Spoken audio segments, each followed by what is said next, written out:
evening. Hello. Welcome to episode 2 of the Synaptic Circle. I am your host from the West Coast, Heidi Pop, and I'm super excited to have this conversation. Why is it the Synaptic Circle? Because we are bouncing our synapses off one another. We're synchronizing our conversations, and we usually have a topic or a common thread among us. And before I introduce my guest, I just want to give a shout out to our dear friend Amy Chilson of Adventures with Amy, adventureswithamy.com. She was going to join us today, but she's doing what she does best, and that's traveling and having an adventure. So when she lands and gets settled, she might join us for another one. I'm already signing y'all up. So shout out to her. But today's guest, I'm super excited about. We met several years ago on the battlefield that is social media. And we can be found today still championing the truth. And without further ado, my first guest, hello, Mr. Nick Reeder. How are you? Good. How are you doing? Doing well. Thank you for coming to do this. Thanks for coming to play. Thanks for having me. Absolutely. And down below, hello, Mr. Zachary Fisher. How are you? I'm doing great. How are you doing? That was a great intro, by the way. Yes, thank you, Mr. Terrence B. of Truth Seekers. He popped that off for me. We got a couple visuals we're going to add a little later, but yeah, I'm excited. It's happening. Yeah, it looks professional. Yeah, it's nice. You know, here we go. Oh, and there he is. It's Mr. B in the house. Hi, Mr. B. He's in Oz. So my goodness, well, you're up early, Mr. B. So he's over there. I wanted to say hi. So fellas, we met on social media. I know we're Facebook friends.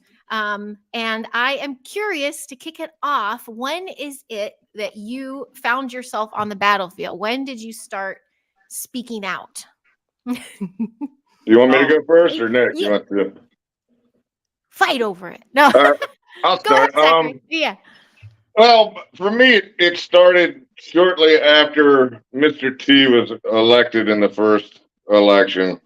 And this is something that probably most people do not know, is that I was actually a registered Democrat back in the early days. I voted for the original deceiver, Mr. O.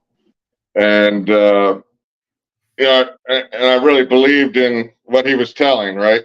And I wanted the change that he had promised, and clearly that did not happen. And after that, I got disenfranchised with all of the elections. So I didn't actually vote in 2016. And I'm from a heavily blue state, which is Maryland, and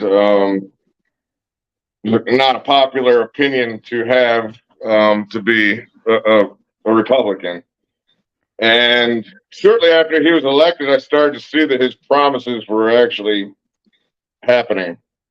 And I noticed that there was a common theme on Facebook within the small group of friends that I had that were actual real life friends. I had about 600 friends at the time, and there were people that I knew from high school and so forth. And there was a common theme of, bashing.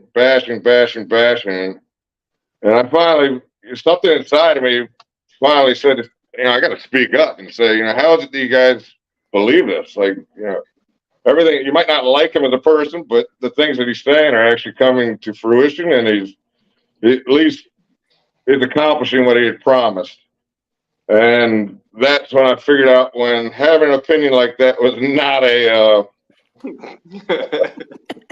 something that was accepted around here.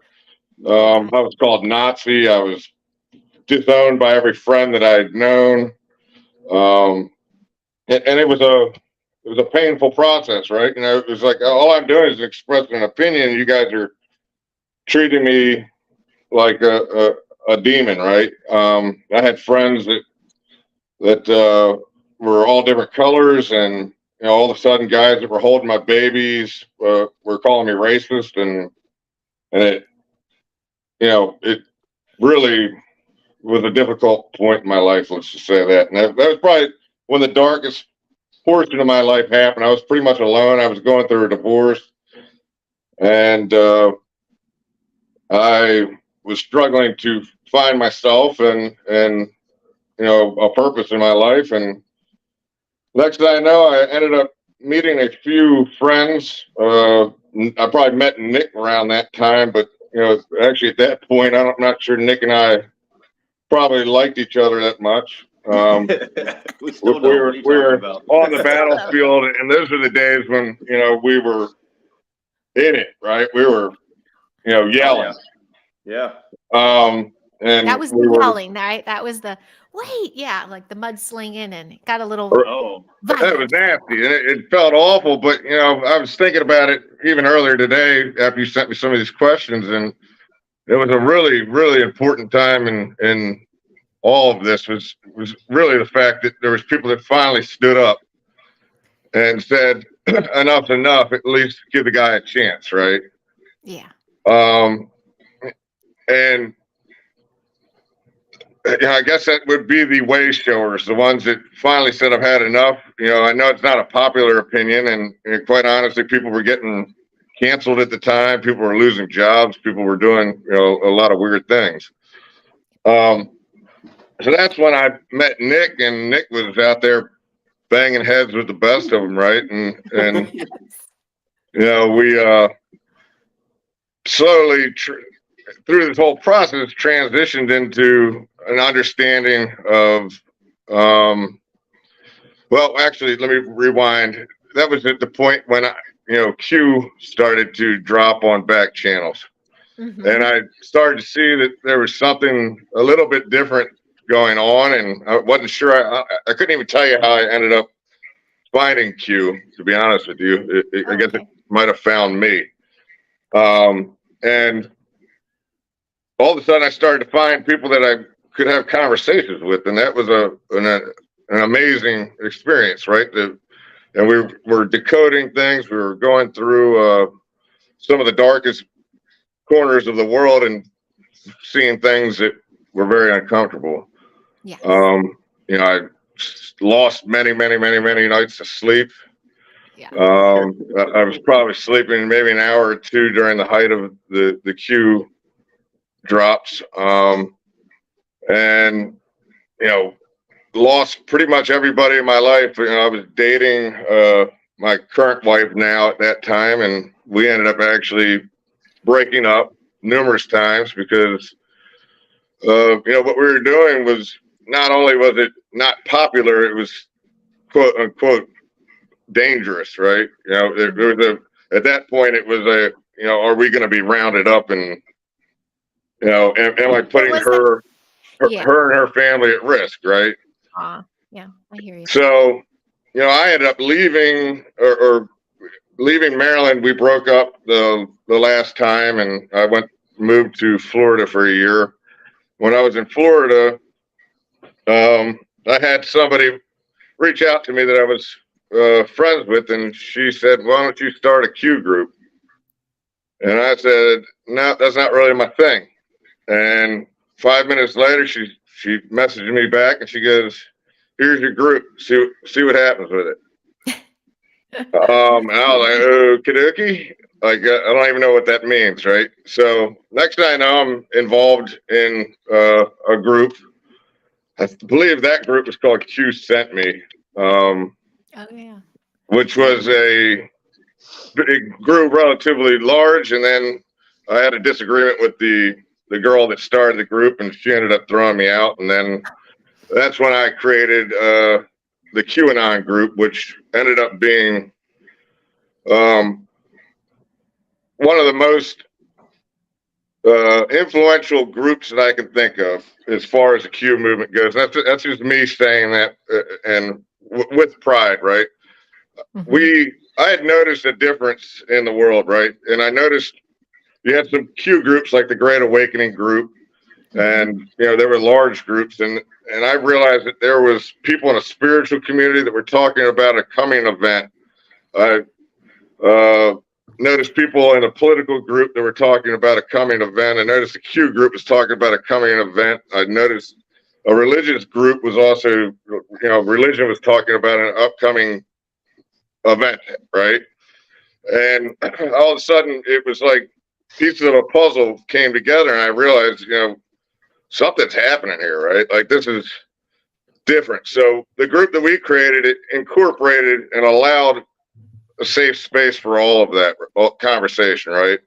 Yep. And I think that the group grew to about 80,000 people in 3 months, which was wild, right? And we had 40 people working between moderators, and this is what I found to be the most amazing thing was that during this time I was finding people that were highly spiritual to surround me, right?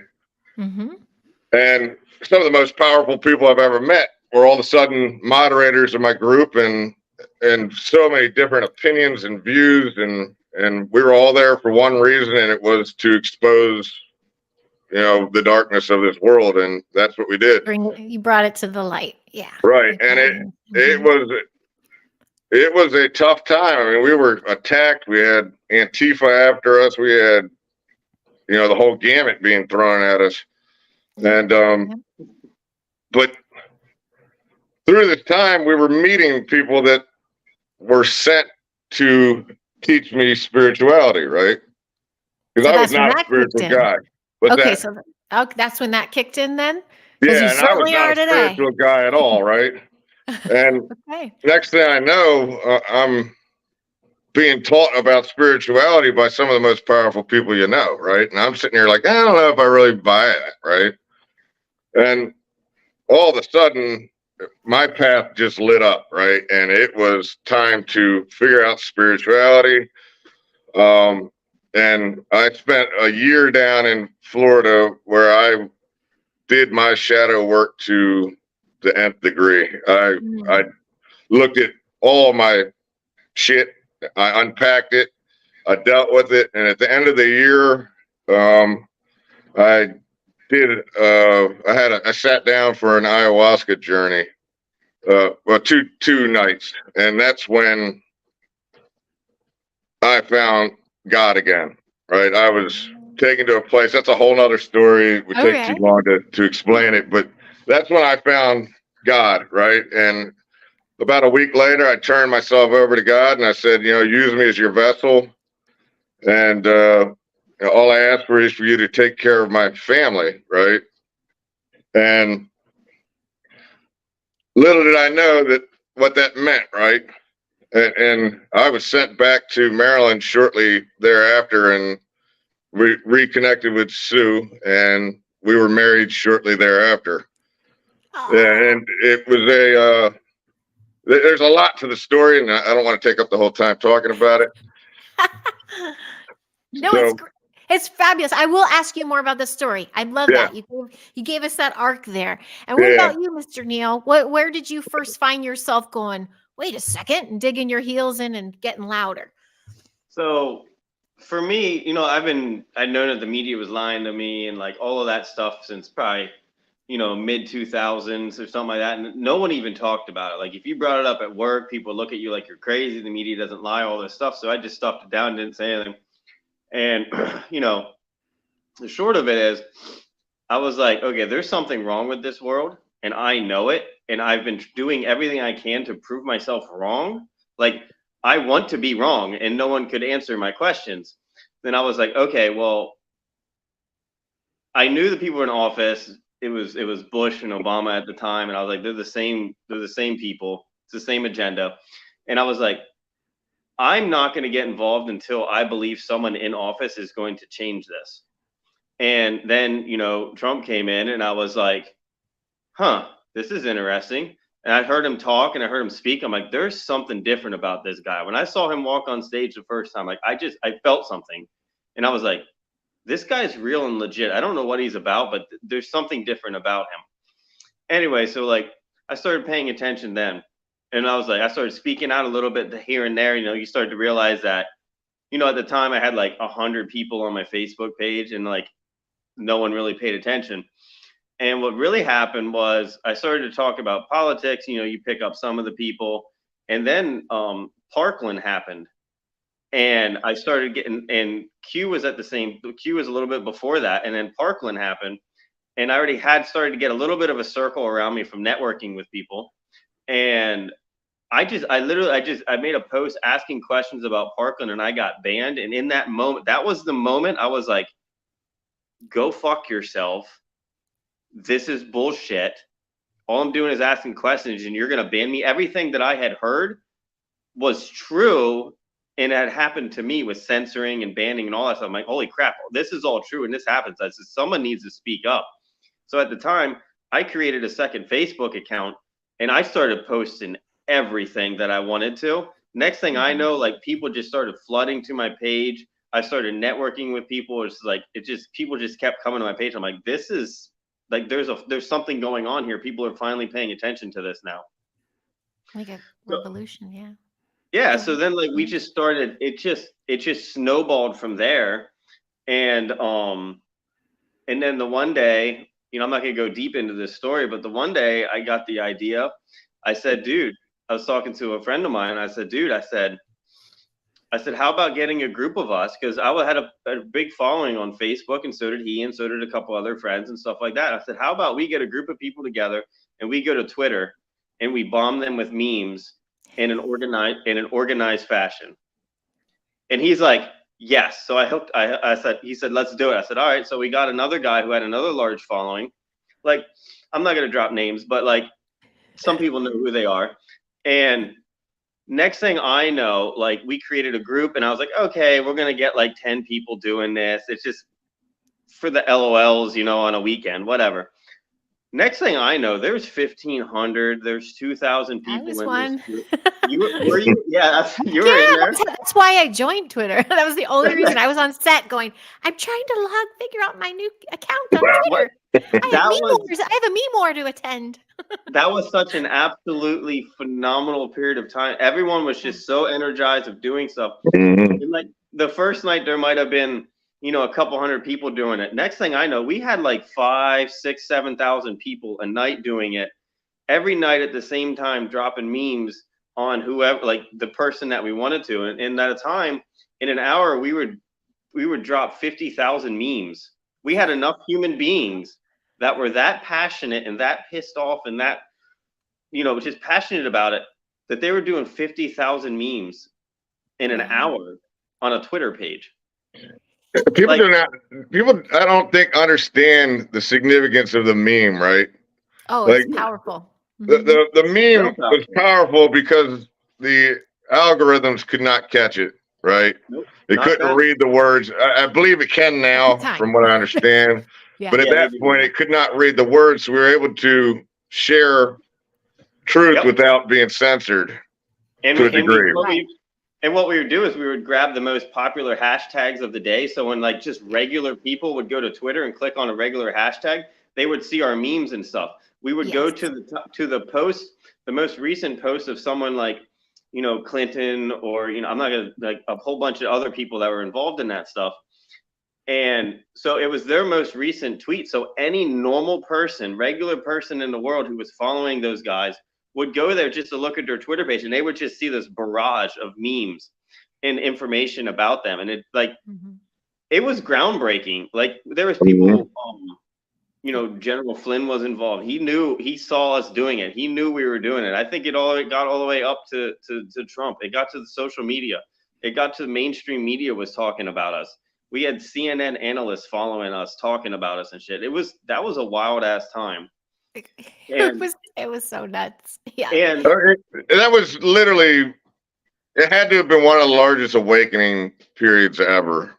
Oh my gosh, yeah.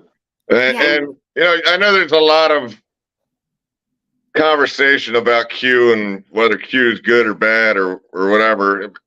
The simple fact of it is that what it did was it taught us first how to use memes to get a message out, right? And it taught us to discern and how to find information. And on top of it, it taught you where to look at times, right?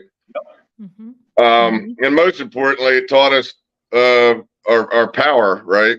Like we were able to wake up enough that we were able to see the truth, right? Right. And whatever that means at this point, I don't know, right? But it had the point of waking up mass amounts of people, right? And it worked. But let me ask you something. During like the meme wars and, that particular time, were you going out there hard aggressively, or were you Like my delivery was tongue in cheek, because I was like, I'm just Oh, hiding. Did you know they I eat was, children? But Uh, it was the delivery. Nick and I were aggressive, right? I was Okay. straight to their face. This And is It you're was what it bad. okay. is. Yeah, it Okay. was bad. This is what it is, and I don't care what you have to say. And Okay. So we I were think, opposite in that sense. It was a Listen, I punch in think the mouth approach. That's what it was. Punch in the it, mouth. it had to be that way though, because we were breaking through a lot of programming, right? And I I think that Yeah. know. in order to do so, you had to stand strong and speak up, right? And that's what we did. And it was a lot of uncomfortable conversations, right? And you know, when you confront a large group of people that have the same opinion, they tend to pile on, right? And that happened a Oh lot. yeah. Oh gosh, yeah. Yeah, that would happen to friends out here, and I'm like, who is it? And I'd go on their page and I'd start me. But I was really cheeky. I kept it pretty cheeky. And when I Yeah. went to when someone came at me toe to toe, I had the art, and I probably learned this on set, of diffusing it. So when someone came at me really hard, I got to like just get in their heart a little bit. So my I just next got question, I murdered. know we have so much to say about it though, but my next question is, what made you go soft? Because you both have the tenderest posts now. They're just so heart-centered, Okay. and humanity wins, and stay in the light, and have faith. Where So did for that me, happen? it also is, continuing my story just real quick. What I learned after all the meme wars and stuff was that during it, so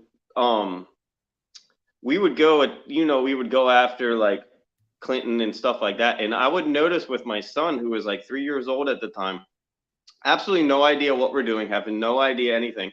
The nights we would go after people like Clinton and stuff like that, he would look terrified. He had no idea what we were doing. He would walk up into my room and have this scared look on his face, like something was after him, that he didn't know what was going on, and would Oh, cling to me. Obviously, he's oh, 3 years old. He has no idea what we're doing. And then days when we would like go to like Trump's Twitter page and like thank him and stuff, he'd run around the house like nothing was wrong. So I started questioning this stuff because I started picking up on this pattern. I'm like, what is going on in this world? How does he know it? And so I started asking questions and going to what Zach was saying when it comes to the spiritual thing. That was my real spiritual awakening. I was like, wow, we are not alone in this world. Something is going on. So then that led me into like going through that whole revelation and asking all of those questions and understanding humanity at a deeper level and at a whole nother higher perspective. And through all of that, I did a lot of healing internally and stuff. And I started to realize that, at the time in 2016, 2017, you needed to go out there with brute force and put this message out. And then I started to realize that's not what we're here for. That love, affection, compassion, and understanding of other people is far more important, and why I feel that I'm here in this world.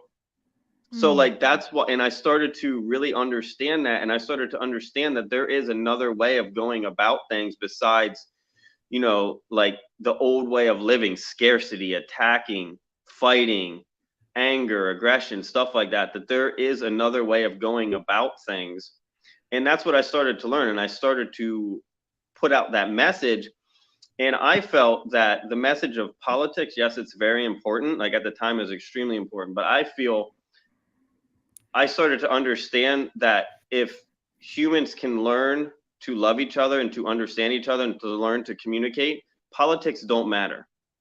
That when yes. you have a community and a country or a being that is loving, compassionate, and understanding of people, politics don't matter.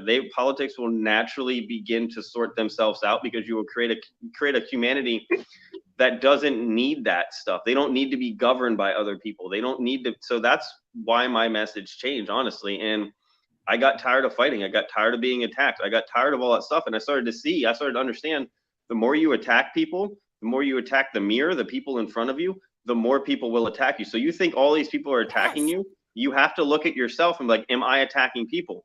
And as soon as you see that you're attacking people, more people are just going to attack you. And I started to really understand that. And I was like, okay, I need to go about this differently. And as I started to go about it differently, I started seeing other people. I started to see different views of the world, different understandings. And I was like, these people are loving, compassionate, understanding. They know the world's fucked up, but they don't have to go out there and tell everyone about it all day, every day. And also at the same time, I started to see that there are so many people talking about this now. I don't need to be out there doing that shit anymore. Mm-hmm. Yeah, Like, right. Exactly. Yeah. like I can be having these conversations. Like I kind of looked at it like a business where like I was like a grunt man, and then like I kind of feel like I don't need to do that shit anymore.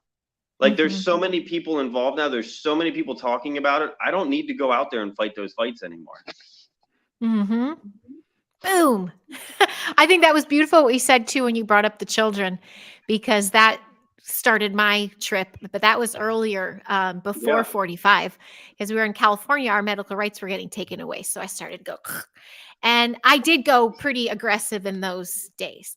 But I did hit a point where I said earlier I was cheeky and it was all in my delivery, but I was Yeah. still, I was still bothering people, because even my sister, who I was very estranged from at the time, would be like, Heidi, people aren't going to listen to you if you call them a sheeple. Stop Yep. calling everybody sheeples and normies doesn't and work. muggles. And I'm like, Yeah. they're not going to listen that way. So yeah, I soften up the delivery a little bit, make it stick. Exactly. Yeah. Yep. Oh, wow. And just one thing real quick with the spiritual Yeah, thing please. is for people to understand who haven't gone through it or don't know about it, or maybe they do know about it. If a demonic entity, an evil entity cannot get to you, they will get to your children, they will get to your wife, they will get to your husband, they will get to other people around you to affect their mood. So then their mood is affected and negative in nature, and then that will affect your mood. So that's something for people to really understand. It's very important.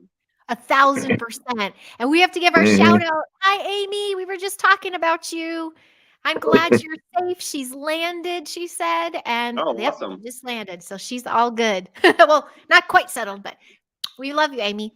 I'm loving this ride already. It's so funny. I'm already like crossing off like half my questions. But can I jump just a tiny bit, because I know we'll thread through everything. But as far as I know, you've both took that spirituality and the light in your heart and everything, and gathering the others, and you started hosting. I know, Zachary, you have a big event in Florida. That's just getting the people together is a huge undertaking. Yeah, I mean, that actually happened totally organically. My wife and I,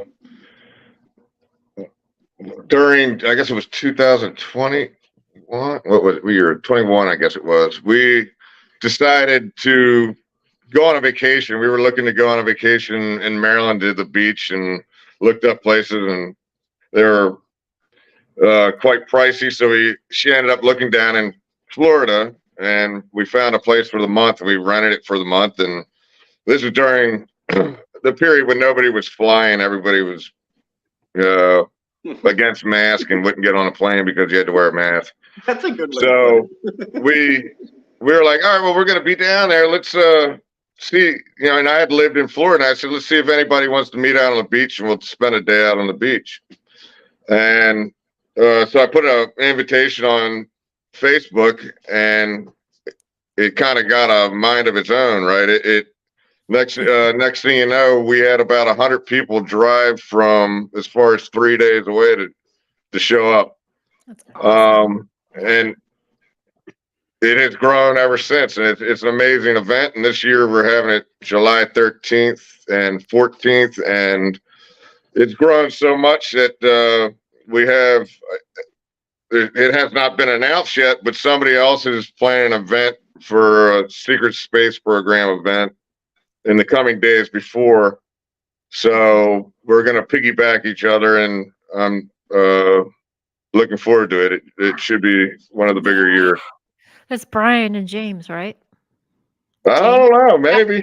Okay, I don't want to announce. Okay, you're right. Yeah, okay. You're right. You're right. Hi, Jessica. Oh gosh, I love it. Yeah, when we were talking the 17th letter. Well, we've already said it. Fuck it. Yeah, we're in trouble already. The queue was going down. That's when I started. A bunch of moms met each other on a DTI group and doing all the drops and intel. And we're like, who's in person? Like, who wants to talk about this? We can't sleep. And then we started hosting these gatherings. And then it was actually by 2020, we was going a couple years of doing it. And now it's kind of hosting online. So I kind of hung up the in-person thing and I'm doing online. But it's huge because I'm so grateful for our global connections. But when you get together, there is an activation. So do you both feel that when you find another like mind in person? Not to dismiss all of this beauty that we have online when meeting one another, but there is something about meeting in person and amplifying that much brighter.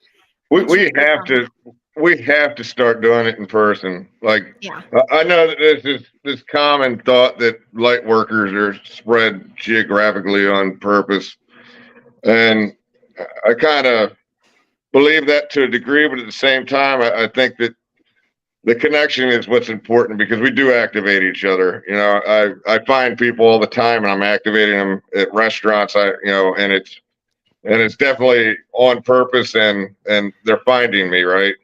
And it sounds crazy, but it happens more often than not. Yeah. But in the real world, our goal here is to be our own saviors, right? We need to thank you to create the world that we desire to live in, and if we're sitting behind a computer, we're not really ever going to do that, right? Yes. We know that AI is not our friend. It's here to keep us locked in our homes, right? And that's why a lot of people are stuck on their phones. I'm guilty of it. We're all doing the death scroll, and we're who knows what we're really accomplishing, right? But through all this, we do learn what our purpose is, right? And we all have a different purpose, and when we meet is when we're able to share our purpose, and then at that point we can connect with those that we're supposed to be working with, much like this, right? I've seen you, Heidi. I don't know how much, we haven't talked a lot, but I've always known that you and I were supposed to do something at some point, right? And I felt it. That's why Nick, Amy's going, oh, I want to be there. Because she agrees as well. And the funny thing about Nick is that, like, literally, I looked at Nick as a meter as to the awakening, and because I absolutely. And this is not a competition or anything like that, but I had gone through my awakening, my spiritual awakening before Nick did, and I saw Nick starting his spiritual journey, and I would check in with him every once in a while, and he would think, he would respond as though I was pretty much nuts.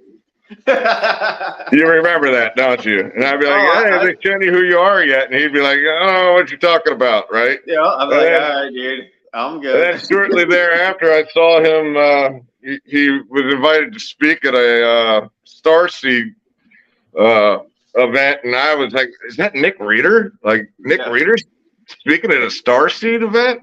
So, hold on a second. Co-hosted it with the lady who was running it. I saw her in the comments. A shout out to Christy. Tyler, thank you. You were awesome. I had an amazing time there. But that's so beautiful. Like I've watched Nick, and honestly, I've told my wife this, is that I look at it. I was watching him as a barometer as to, he seemed like a younger version of myself, right? He was doing the same things I was, and now all of a sudden he was also waking up and figuring out that there's something way bigger, possibly even galactic, about this whole thing, right?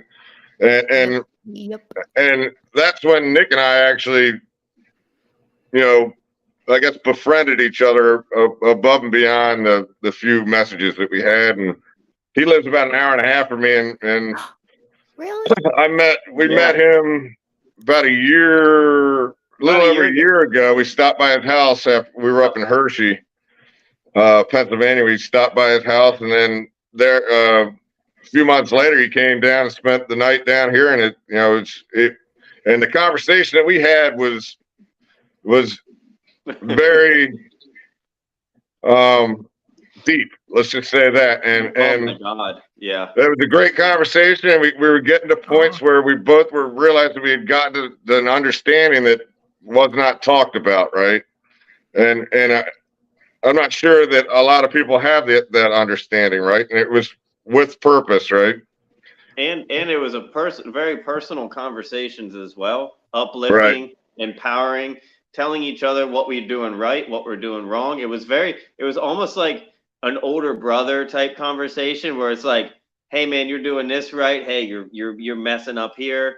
And also Sue thought she would get out of it, and she got involved. She got it from pulled both of into it. us. Yeah. It was a good time.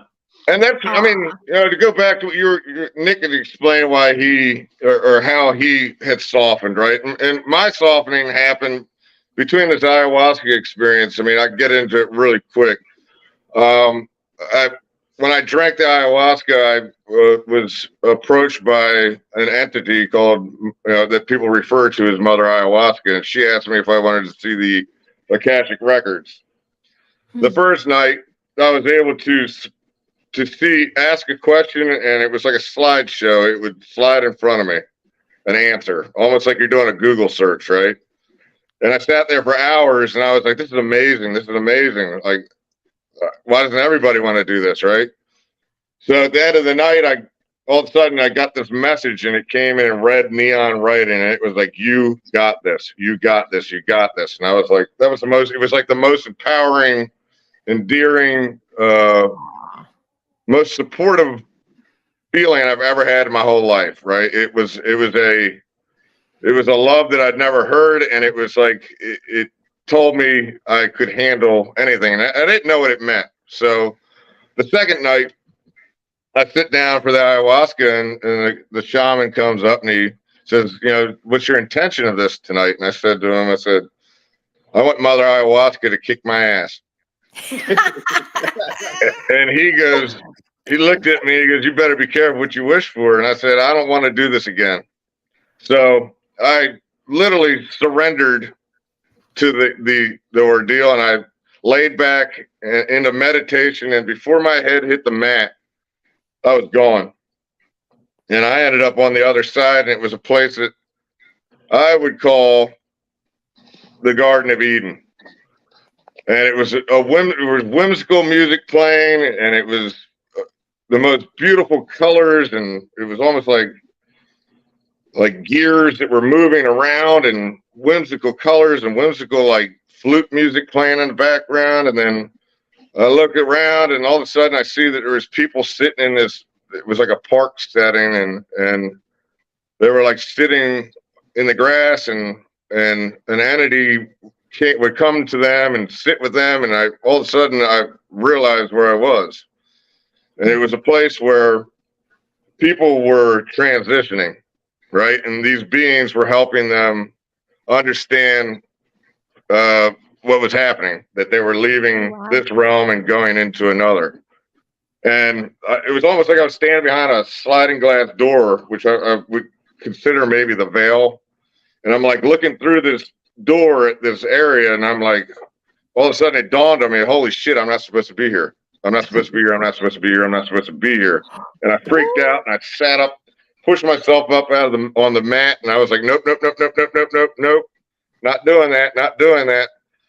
And then all of a sudden I'm approached by Mother Ayahuasca, the entity again. And she goes, do you want to see the Akashic records? And I said, sure, that was awesome. I want to do that. And she goes, no, do you want to see them all? And I said, yeah, absolutely. Next thing I know, all I could explain, it was like, started out beautiful, like every memory, every thought, every emotion, past, present, future was all coming into me, right? And I was like, this is amazing, this is amazing, it's amazing, it's amazing. And then all of a sudden it was like starting to turn into like a river, right? And it was like, holy shit, there's a lot. And then it became so much that I panicked, right? And it was like, I can't stop. And then literally I saw my brain right in front of me, and it twisted, and I saw a spark. It was like it short circuited or reset. I'd say it was probably reset. So, there's a lot more to that story, but after this all happened, it takes a while to integrate back into the real world, right? And I realized what had happened there was that, I spent so much time when I was diving into these rabbit holes, searching for answers, searching, that I realized I didn't need to know it all, right? It was kind of it was too much, right? And you get to a point where it was like none of it really matters, right? It matters to get you to an understanding that the world's not what it is, right? But then I got to a point where I was okay not knowing everything, right? And that's when my soul literally went to rest, right?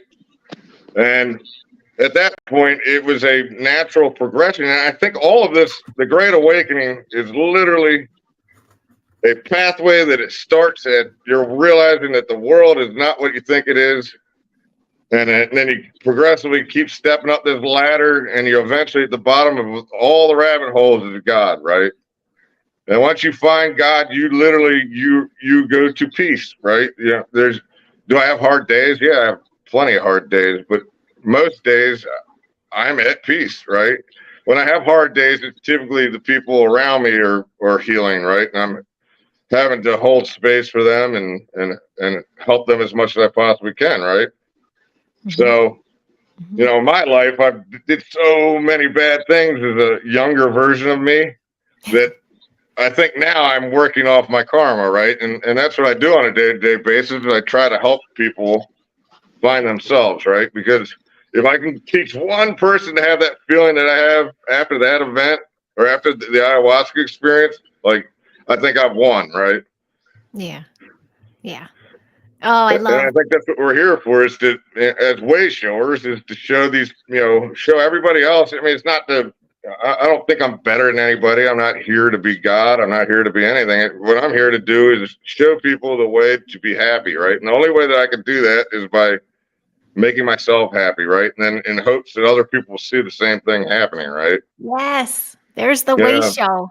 And like you were saying, Nick, when you put it together by watching your son and the Yeah. frequency you were emitting, he was probably picking up on. But you also, it sounds like that's the time where you took yourself off screen and then out into the real world, into the 3D, and started shifting.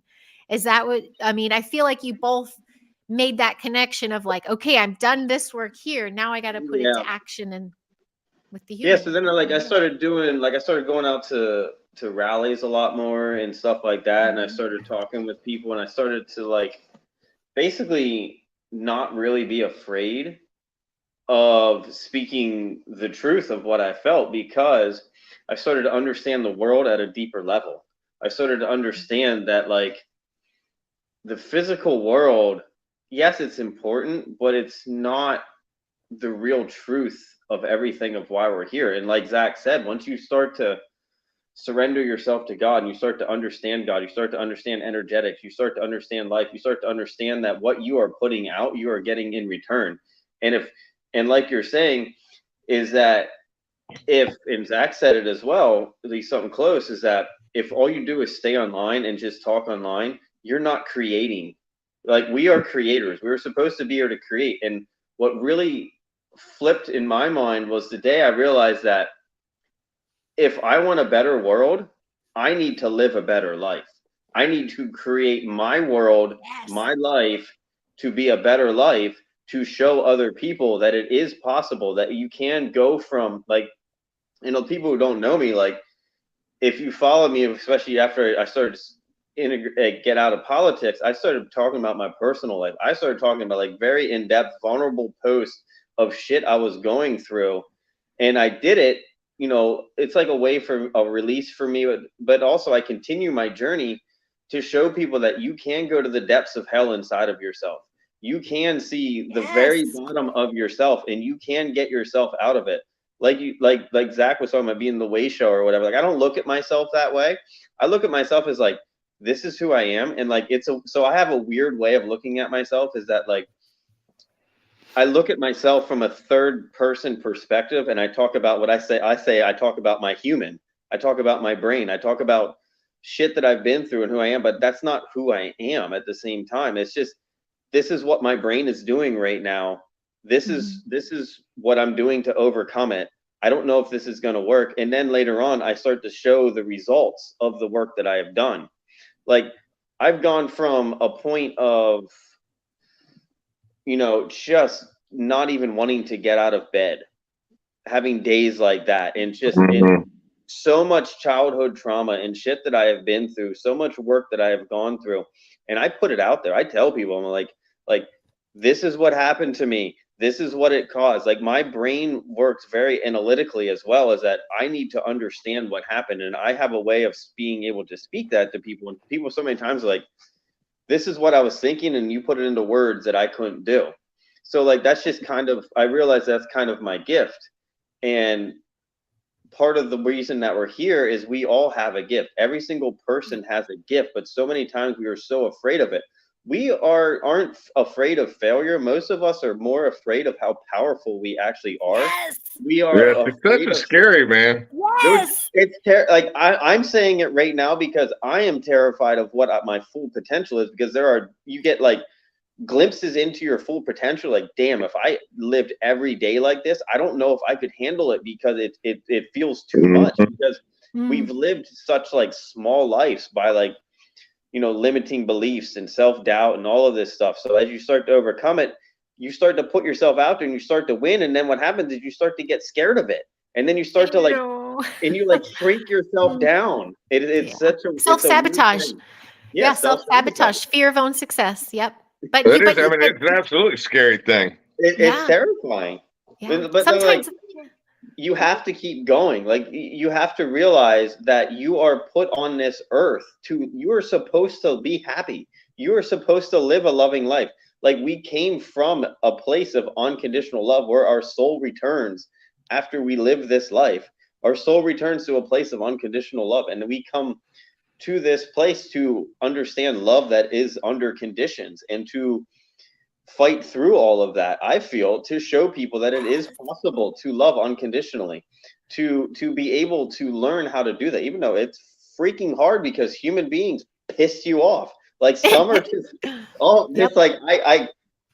so you have to learn boundaries. You have to learn all sorts of things like that. Like I used to be a people pleaser. I would do everything to make people happy, but I realized it was a weird thing. Like, it wasn't manipulation, but in a way it was manipulation, because if the people around me felt better and they were happy, then I felt happy. So my brain helped other people become happy around me, because I felt miserable if they did.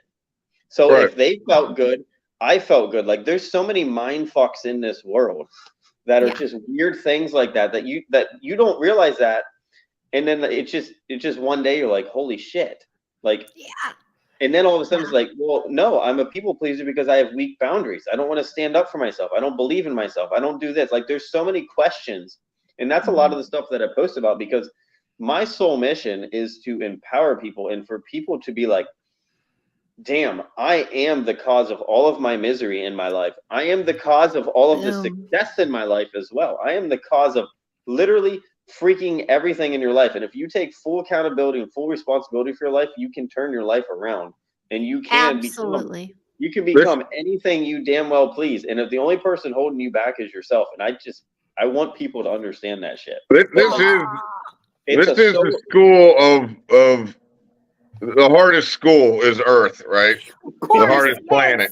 And that's why, everybody that's here is equally as powerful, right? Just in their own ways. And I believe our sole mission is to start from the bottom of the trenches and find our way to the top, right? And it's all a mission to find our own personal happiness, and at some point, and that's the scariest point, is, can I live a perfect life, right? Like, is that even possible? Right? Because I kind of like tiptoeing the line, right? I kind of like not being perfect all the time, right? But are we on this path where you're in heaven and everybody's perfect all the time? Like, that to me is almost scary, right? Oh, for sure. And what is truly authentic? Is it really that perfect? Like Aunt Cake said before, right? People relate when you speak the truth. Absolutely. Authenticity is everything. And like you were saying, Nick, even showing the raw, real, downtrodden, difficult, dark days helped more people than you realize, because it's authentic and it's human. And that's the thing. Like, you go out there and you look at all these social media influencers. They're all like, Ooh, every day is so odd. Like, only thing you see from them is the perfect shit. You don't Yes. see They're like, the stuff what do you behind the scenes. So then it makes you feel like you're like, oh, like you feel bad about yourself when you have a bad Yep. day. Like, oh, this guy that I follow never has any bad days. Dude, we all have shitty days. And I have Yeah. no problem telling people that. I have no Mm-mm. problem showing people that. It's just, it's real, it's authentic, it's being human beings. And like, it's not sitting in your victimhood. It's not sitting there pouting like, oh, all of this happened. No, it's, hey, I'm going through this shit right now, but I'm going to overcome it, and I'm going to teach, I'm going to show you how to overcome it, and I'm going to tell you all of the lessons that I have learned through all of this shit. So hopefully you don't have to go through it, or you can learn to go through it. Because what I learned, and also a lot of times on your page, people on your page and people that follow you or people that listen to you, they're going through the same things that you are. They resonate with you for a reason. Just like anybody that I follow, anyone that Zach follows, anyone that you follow, Heidi, you connect with them on some level for some reason, and guaranteed they are going through the same shit that you are going through. And I started to realize that, and I was like, I'm just gonna put out what I want to put out. And also at the same time, like, Facebook kind of in a way became a support system for me. And like on my page, it's like it's a support system. It's people that, like, I know people tell me their stories in the comments, and then like other people like connect with them and comment back to them, and like it's a healing place that I feel I have created on my page. And I feel I love it because we all help each other, we all empower. Like if you followed me like 3 years ago when I was talking politics, I'd post something, then you get like 50 comments of people talking shit on each other, and like you'd Yeah. have to fight that off. Now I don't get any of that stuff, and I notice it's because of the message I put out. So like what you do put out, you will get back in return. It's as Yes. simple as that.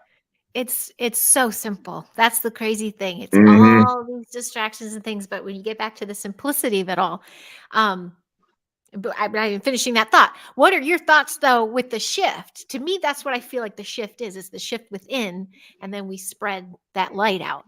Do you have any thoughts on well, I guess you shared we're talking, that's what we're talking about, the shift. Okay. Just keep going. Scratch that So one like off. so and like anything else, it's, if you're a sad, miserable person inside, when you look out into the world is literally a mirrored reflection of your internal thoughts. Mm-hmm. Like there is nothing in this world. I always use this example because I think most of us can relate. Nothing in this world has a built-in value except for the value you put in it. Like pit bulls, they are a very divisive being. Like you could see a pit bull and 50 people can see a pit bull. 20 people are terrified of this pit bull. It doesn't matter. The pit bull can be sitting there wagging its tail. They're terrified of the pit bull. Another 20 people would absolutely love the pit bull and walk up to it. It doesn't matter. So that is a mirrored reflection of how you feel inside of yourself. It is just a pit bull. It is not. It is not doing anything. It's sitting there staring at you, not doing a damn thing. But the way you feel about pit bulls is what you see in that pit bull. It's the same thing when you go out into the world. If you think this world is terrible, all you will see is terrible people in this world. If you think this world is great, all you will see is great people in this world. What you see outside of you, it's inside of you.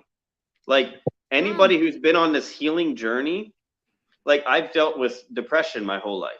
I can pick out anybody in this world who deals with depression, no matter how well they mask it, because I've been doing it my whole life. You pick up on the subtle cues, those subtle clues that they do, the little mannerisms, the way that they hide themselves. And anyone can relate to this with anything that they personally go through. If you never went through that, you wouldn't see that in the person. So it's, Yep. you are reflecting yourself back to you at every point of your life. Oh, that was beautiful. Because that's everything. That's what it is. It's perspective. And when Yeah. you can understand that, you get so much insight into yourself. And if you reflect on yourself every single day and like, damn, I thought this person was judgmental. Well, then there must be something judgmental inside of It's me. actually you judging them. Yeah, you are judging them, or it's mostly you judging yourself all of the time. And that's how you think everyone is judgmental. You think everyone is mean because you are mean to yourself or you are mean to other people. If it's not inside of you, you cannot see it from someone else. And it's just an opportunity to not feel bad about yourself, just to be like, damn, okay, so I do need to work on this. Maybe if I need to work on this, I need to heal from it. And then at the same time, once you work on it and you heal from it, that now becomes a gift for you. That becomes something you can give to the world. You can see that person who is, looking around at other people, and you can tell that they are judging other people, and maybe you can help them, or maybe you can help a friend.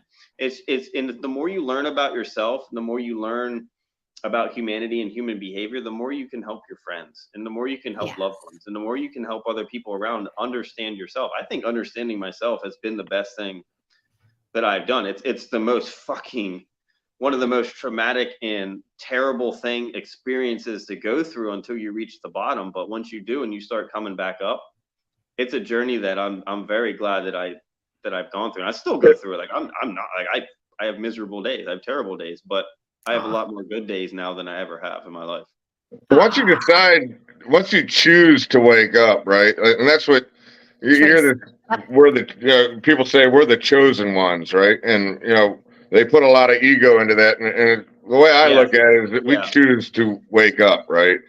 Yeah. We choose to not stay in a state of slumber like we've done many, many times before, right? This go around might be the time that we get it right? Like, so our goal is every single day is to make ourselves more like Yeshua than we were the day before, right? And that's what I do in my life. Is every day I look at how do I become a little bit better than I was yesterday, right? And if I keep doing that, my life is improving, right? Like a lot of the family that to improve, to be better, has no choice, right? And a lot of the family that I had lost through all this, they're starting to come back into my life. They're seeing that he's not the same miserable person that he used to be, and he's kind of nice to be around now, right? So I've reestablished relationships with my dad, my brother, to certain degrees, right? They're still sleeping, so I keep them at arm's length, but it's nice to see that they can see the change in myself, right? So that is what we are here to do, is heal ourselves, right? And as you soften yourself, Zach, yeah, they will soften themselves in their demeanor to you. It's the same thing with Yes. That's 100%. That's what I found. As I soften myself, people are not so abrasive. They're not so combative toward you. Sorry to interrupt. I just had to say that. No, I mean, and it's the truth, right? And my goal is to create heaven on earth, right? And whoever wants to be in that realm with me will be there, right? And it doesn't have to be the whole planet. It has to be where I'm standing today, right? And if I'm in a situation that doesn't feel good, I'm leaving, right? But my goal is my family, right? If I can make my household peaceful and happy, and direct the people around me to live the best, most the happiest life that they possibly can, then I'm doing pretty good, right? And then like you said, it starts to work its way outwards, right? Yep. It all starts with you. It all starts with you. Yep. I'm sure back in the day, well, you get triggered, and that's how these little online things go down. What do you do? Do you still get triggered today? Because we are still only be human. And how do you handle that? Like, what's your go-to when you start to feel the dark come in a little bit, or targeting, or you're like, wait, nope. How do you pull yourself back up again? Because it's quicker and quicker now, I bet. Well, for me, I know this life is not real. Like, it's not, and someone triggering me, I have a very strong belief that if someone triggers me or upsets me, they are now controlling me. They now have control over my mind. And I don't let them have that. And if I start to get upset, my go-to is I step back. I do not respond. I do not respond to anything when I am upset or when I am triggered. I step back. I collect myself. Mine is I need alone time. I need to just chill and relax. And then I start to regroup, and I'm like, okay, well, they upset me because this happened. I'm like, well, they didn't upset me. I chose to allow them to upset my mind. It was my choice. So I take responsibility for that. This is nothing they said or did. This is something inside of me that is a memory of my past that happened to me. It's nothing that they did. I'm not mad at this person. And that once you have that understanding, it all changes. It really does, and it takes a while, right? Like, 'cause if I'm angry, that means I've got work to do, right? And to be honest with you, the only times I really get triggered anymore is my kids, right? And a lot of it because I have expectations. I have expectations of them to live a better life than I did, and I pray that they don't have to learn the same lessons that I did, right? And with generational curses, they're bound to learn a lot of the same lessons, right? Because it's a lot of the same behaviors, right? That your family have had for a long time, whether it be alcoholism or being promiscuous or whatever, right? It typically is something that runs in your family, and until you guys heal it and break that cycle, it's going to keep rearing its ugly head. But when you see your kids going through it, man, you really start going, oh my God. Like, I thought that a 5-year-old child was difficult, right? It's a lot worse when they're 18, 19, 20, 21, trying to go out and make it in the world, right? And then you start to realize some of your failures as a parent, right? Yeah. And then that triggers in you, and you start to go, oh my God, that was my cause, right? But through our kids, I think our kids are sent here to teach us to heal, right? Like Thank you. Oh yeah. I'm just doing a lot of this is just yes. It's difficult, right? Absolutely. But at the same time, you can't, and this is what I can guarantee is you cannot fix their problems. No. You have to let them go through the same lessons, or else all you're doing is you're taking their karma and making it yours, and you're pushing their lessons down further into life, and it could be 10 times worse, right?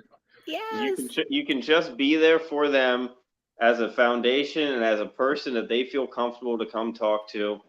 And you can't control them. You can't tell them what to do, but let them know that you love them, that you're there for them if they ever need you, and just give them a little bit of guidance and be the example for them to see how to do it. Because all we do is we emulate our parents. Like, I know Zach knows this is for me, my parents went through a traumatic fucking divorce. Like, I'm talking it went 10, 15 years in the court until it was finalized. I mean, just, you want to talk about two people that hated each other. So that was my example that I saw as a 4-year-old of how humans interacted. So then, I went through a divorce, and that was my biggest fear in the world, that my kids would go through anything like that. So I did everything that I could. I was like, I am not going to act like you want to talk about being able to soften yourself. That was probably my main thing, is that I fought off so many demons in my life because of what I wanted to do to my ex-wife, that I was like, no, I saw what happens when you act like this as a child, and I will not, my kids will not see that that's how you're supposed to react in situations like this. And I had to become the example that, the best that I could. I was not perfect. God knows that. When I had my fair share of things that I did that I would like to take back. But, my parents ended up hating each other until the day they died. They wouldn't be around each other at sporting events. They hated each other. And to the credit of my ex-wife as well, we looked at each other, and I said, no matter what happens, I said, we will not end up like my parents. We will not hate each other. We will not go through that, because, so her and I still talk. You know what I mean? And there's a whole story behind that. But regardless, my kids now see that it is possible that you can go through stuff like that. And you can be mad at someone, but you can still communicate. You can still talk. You can still work it through. You don't need to hate each other. So that's just a big example of giving an example to your kids. And now, at the same time, you don't handle it perfectly. So you're still going to, as they say, everyone's like, oh, there's, they want to be the perfect example for their kid. There is no perfect example. No. All you're doing is you're going to mess your kids up just in a different way that you were messed up. It's a sad reality. But you just have to be there for them and see that they are going to react a certain way. Like, you know what I mean? Like my kid is a different way than I was as a kid, based upon the way I handled it. So like, it's acceptance of this, and it's not feeling guilty. It's not feeling bad. We all, you know, quote unquote, mess up as parents. Right. But it's being there for them in those times when they're struggling too. So it's just. And you know, the kid thing's now my mission. That's been my mission. I'm all about it. I'm now an educator in a New Earth Learning Center. Like it's happening because of all this crazies I went through. I'm like, oh, let's start with the kids. Let's empower them and teach them young so they can shift our future. But the simplest thing, what they do. Right. That's what they do. But even the whole perfect parenting, or, you know, parenthood comes with a lot of shame and guilt. The reality is, if you keep the simple truths out there, which is really everything's energy, everything is energy and frequency and vibration, the children, that's all they're picking up on. They are going to smell your shit first before you do. And they will, have you empowered them enough to call you out on it, or do you scare them away? And that's our job. You know, we have to be raw and authentic, even with our children, and you can't mask it.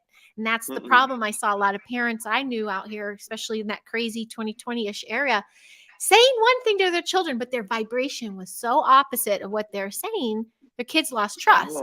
So it wasn't matching. And they're like, I don't trust you now. I don't feel safe. And they don't say that, but you just see that go. So it's such an imperative thing to bring up these kids, because it sounds like we all had young ones during those 45 and 17th letter days and everything. And we switched out of that vibration and went into, well, now I'm going to start helping assist humanity. They felt that shift too. And they're not so scared. That wasn't a scary time anymore. It was like, oh, I can. So keeping it simple with ourselves and also with our children, I think, is huge. I do love watching what you're doing, Heidi. It's you know, my wife owns a large child care center. I know. I want to talk to her. I'm about to stalk you two her. are definitely meant to work together. And you know, she has. It's an amazing place. She's had it for 40 or 30 years. The place has been around for 40. Awesome. And she's in a natural progression to start making it a nature-based center, which is kind of cool. Like, we started a greenhouse and are teaching the kids how to at least see the food being grown, right? And it's a healthy environment for these kids to see. Like, being outside is extremely important, right? So I think there's probably work for you and her to do, because I think that she's trying to rewrite her curriculum at some point to be more New Earth. Beautiful. Yeah.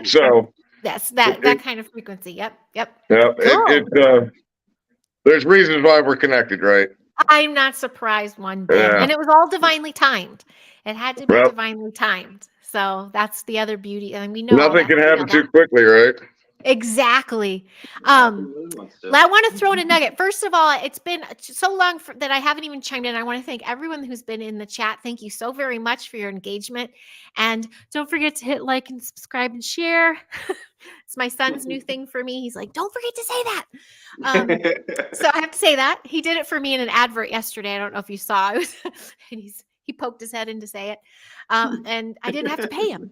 But I wanted to get a little, because I love, you know, we're all authentic, and I want to get these perspectives out. So Amber Light, I really liked what you're saying here, because respectfully, I partially agree with Nick, because I think what you were saying, Nick, is about what you see in others, you know, is what's going on with you.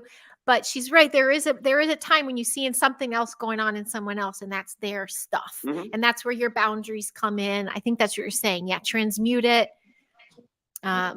Just wanted to peek it. You didn't know if you wanted to reference that at all, especially someone who's an empath. Yeah. We're all empaths too, for sure. You, Nick. I mean, we definitely all are. I mean, sometimes people are just assholes, and that doesn't mean they're just an asshole. Like some people, you know what I mean? Like there are people out there that touch kids, and you don't see that just because, you know what I mean? Like there is, like what she said, and thank you for that comment. I love it when people not only, like, I don't like when people, they don't just say, oh my God, I agree. Like they will push back from their own perspective. And I really appreciate that. I think that's beautiful. And Castle Dude and look at these. Hello, Darlene. Yep. Having children never came with instructions. Heck yeah. And honestly, they're an honor and a gift to have. I mean, I don't know about you all, but I was sure as hell surprised when mine came in. That shifted my entire world. And then I had to go at it alone with two littles. But they Yeah, are my awakening.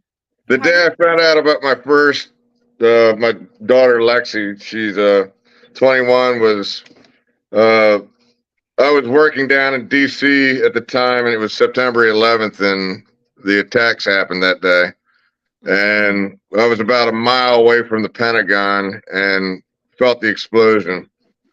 And then after I finally decided to get home, and when I got into the door, I'm watching the footage with a buddy of mine, and my wife at the time screamed down the steps. She said, "Hey, I need to talk to you." And I said, "Oh, why? What's up?" She said, "I'm pregnant."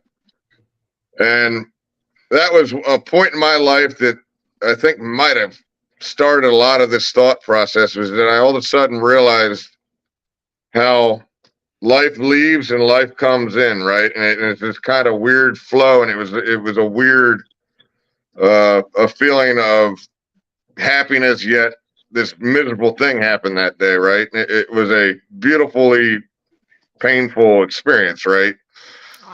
But I think that we've had all these triggers that happen in our life through our lives, right? And it probably started at a young age, but a lot of us drank and drugged ourselves to death so that we quieted our minds, right? Yep. Numb it out. That wouldn't be you, would it be, Nick? No. No. And you probably wouldn't believe this either, Nick, but I struggle with depression most of my life. I think everybody does. I think so too, especially the feelers and those that are just big emotions. Parasite Cleanse 2020. Just thought I'd say that. That's probably going to be our flag, though. I just said that. Now it's like medical strike. So I won't go down that road, but I think a lot of us are out there and we are able to pull those bootstraps up and go on the front line like we do, is because we've been there, we've done that, and we're just trying to assist others to navigate through it. And that seems to be like the universal thread here. I'm enamored, and I'm happy that we were able to pull this together. I'm not trying to wind it down. If we got some more things to say, I'm totally cool with that. Yeah. I'm loving the flow. With that being said, so their gatherings, is huge. That's coming. But you guys are coming to Florida this year, right? I would love to come to Florida. I was there 2021. I wish I ran into you all then. I probably won't be there this year, but I'll make a point. I have family there. I have some pops are in Fort Myers. My dad's side. My dad's ashes are there. I brought his ashes really? there. So, yeah, so I have family there. So my giant and I, we did this huge road trip last summer, and we're like, we got to add Florida in there. And it was a crazy road trip. We're like, we'll do it next time. So we're going to just make it a Florida road trip. So we'll get there, and I will definitely hook you up. Yeah. Nick's got to come. He's been getting on me for years. Yeah. Yeah. You got to get out of here. I'd love to come, man. Yeah, you have a wonderful crowd. How big has your event grown to? It's probably going to double. I didn't really count last year, but it was significant. I mean, I don't have an account. The way I look at it is it happened organically, and it's going to keep happening organically. I don't put a lot of effort in it, and it's designed in a way that basically you meet out on the beach for a day on the beach, and we celebrate celebrate each other and what we're here to do, right? And it's not, there's no speakers, there's no merchandise.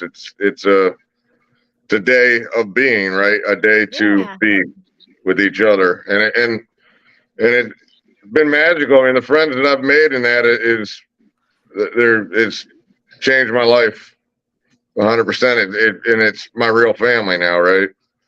And then you have that connection, and then you go back to your nests and you can still radiate and amplify all that. Yeah, unfortunately, I'm in Maryland, and Maryland's a difficult place to be.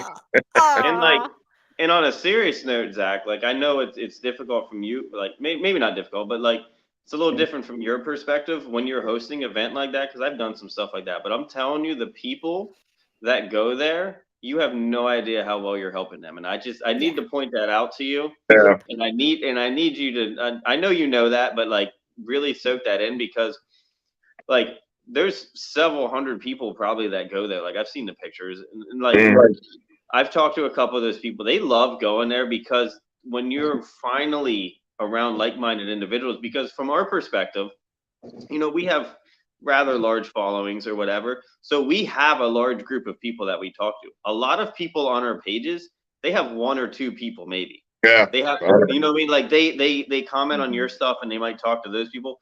But for them to have an event that they can go to and feel comfortable in their own skin is absolutely huge for them. And I know you know that, but I needed to point that out because I know when, like, I've hosted not events like this, but I've hosted events before, and like you don't really understand the impact that you have while you're doing it. So I just needed to point that out. I mean, to touch on what you were saying earlier, you know, you pour your heart out on the line, right? And that's what my Facebook page is for me. It's basically a journal of my life, right? You know, and the memes that I write are more to help myself than it is probably to help anybody else, and whoever else it affects, and good on it, right? Like but it allows me to express what's inside of me, right? And one thing I can tell you is that as a younger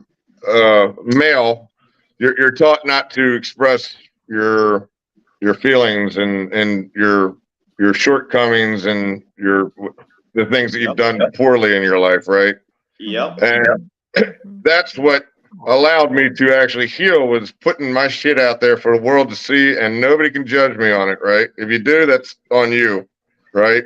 Like if you looked at my past, it's pretty storied. I lived a fun, chaotic life that many books could probably be written about. You know, I made a lot of money. I walked away from it, and the path that I walk now with minimal amounts of money is the happiest I could ever possibly be. I'm surrounded by people that I love, that love me, that aren't here because they want to get something from me, right? They're here because they're on a like-minded path, and that's a beautiful thing, man. Like I wouldn't trade this for the world, and there's not a day that passes now that I don't feel blessed. I honestly feel like I have a purpose for once in my life, right? And it doesn't revolve around making money. You know, it'd be nice if I could make some money doing it, but you know, I don't. But it's so genuine though, that you don't do it for money. You do it from your heart. You do it from your soul. Selfless. You pour yourself out there at 5 a.m. of like, because I do the same thing. Sometimes I'll wake up early and whatever's on my mind, it's just rambling out. And if I keep it inside my brain, it's horrible. I'll be thinking about it all day. Like I'll wake up, I'll feel a certain way, or like I'll read a meme or whatever. Next thing I know, like I'll post something and like I'll just feel better. And then like, and it's not just like, it's not keeping that feeling, that emotion, that connection with other people, because other people will connect with that. They're like, damn, I was feeling that too. Like I'm not alone. There's someone out there that thinks like me, that can say this, that's not afraid to say it. And what it does is it builds confidence in them. And then all of a sudden they're able to say it. They're able to speak it. And that's like that's a major thing that I have figured out throughout this path, even through politics. When we first started, how we connected originally, we started connecting over politics. By us being able, and others to be able to stand up and speak out, it gave confidence to other people to be able to do it as well. And you've seen it grow. You've seen it get bigger. Like it's massive. Pretty much everyone's talking about politics now. It's only a matter of time until people really start. And now self-improvement's getting huge too. So like, it's only a matter of time till people are open, honest, authentic, and realistic about themselves. Especially what Zach touched on is I can only, like, I'm not saying that one is more important than the other. I can just speak my perspective and understanding of men, is that we were never allowed to talk about ourselves. We never could. Nobody, like, if you talk to your friends about it, you were the G word, or you were weak, you were a coward, you were the P word. I'm not going to say it, but like you were those, and like your friends looked down on you, but yet at the same time, they're going through the same shit you were. But it was culturally accepted to speak like that to each other. And now I'm like, the world has changed. Maybe it's just the people that's around me, but like my core group of friends, we will talk about our shit with each other. Like I have a group of men around me, and Zach's included in this group of men that I could be like, dude, I'm having a shitty day. Like this is happening, and there's no judgment. There's nothing involved. And like, I like putting my post out like that so people can be okay with speaking their own mind of like, oh, I can see someone else is doing it. So it makes them feel like it's okay and they don't feel alone. And it's important for men to be able to do that. I'm not saying it's not important for women. I'm just saying I don't understand their perspective of the world. I never will. I'll do my best. I will try, but I will never understand what it's like to be a woman. So I will never speak on it. So I'm just speaking as a male. And especially with me, because when I was a child, I was an emotional child. I feel deeply. I think deeply. Like I have both of those aspects. And like I was never allowed to speak up. I was never allowed to talk. I was never allowed to do any of that stuff. So I know what it's like to feel like that. And so Facebook essentially became my journal where I could just speak whatever I want. And it's usually things that I've already gone through. I have overcome it. I've accepted it. And I put it out there. And if anyone talks shit on me or wants to judge me, I don't care. Like Zach has accepted his past. He speaks on his past. I've accepted my past. I'm sure you have as well, Heidi. And like, Oh yeah. I would like, you can't hold that against me. Like I don't Exactly.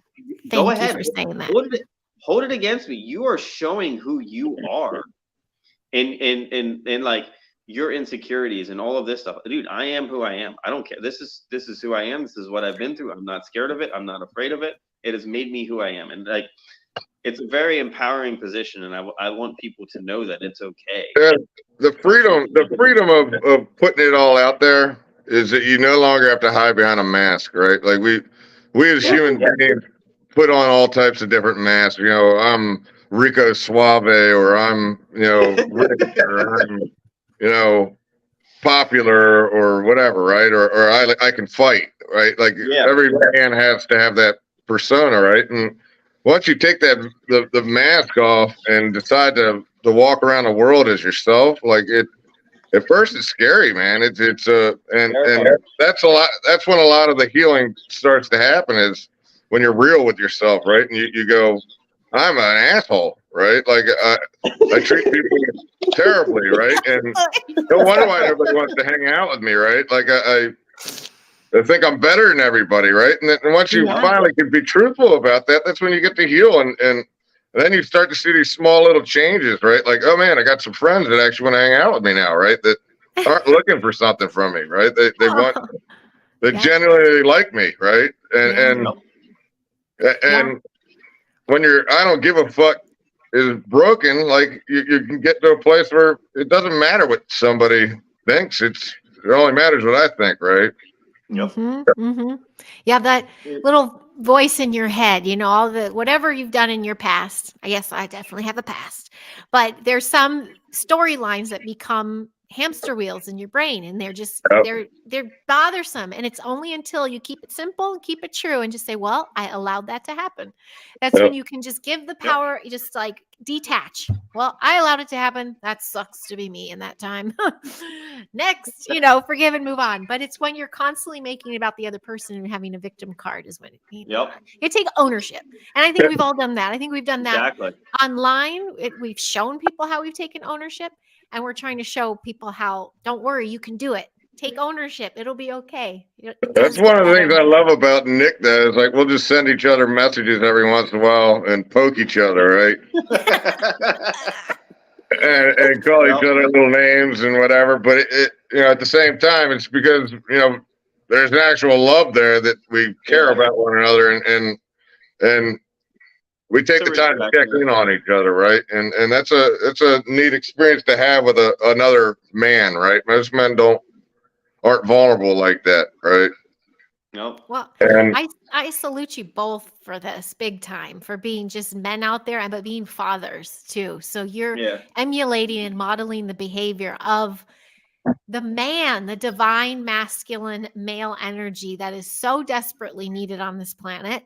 It's been tried to get wiped out. You know, the alpha male was trying to get taken down, but you are proving, you're Mhm. proof positive It's that it's okay. changing. The men are Yeah, coming it's back changing. slowly. Yeah. And On that note, what is your take? What is not like a percentage or anything, but I know we're all confident in the rise of humanity, but where do you think we're at with that? Like, You know, what do you?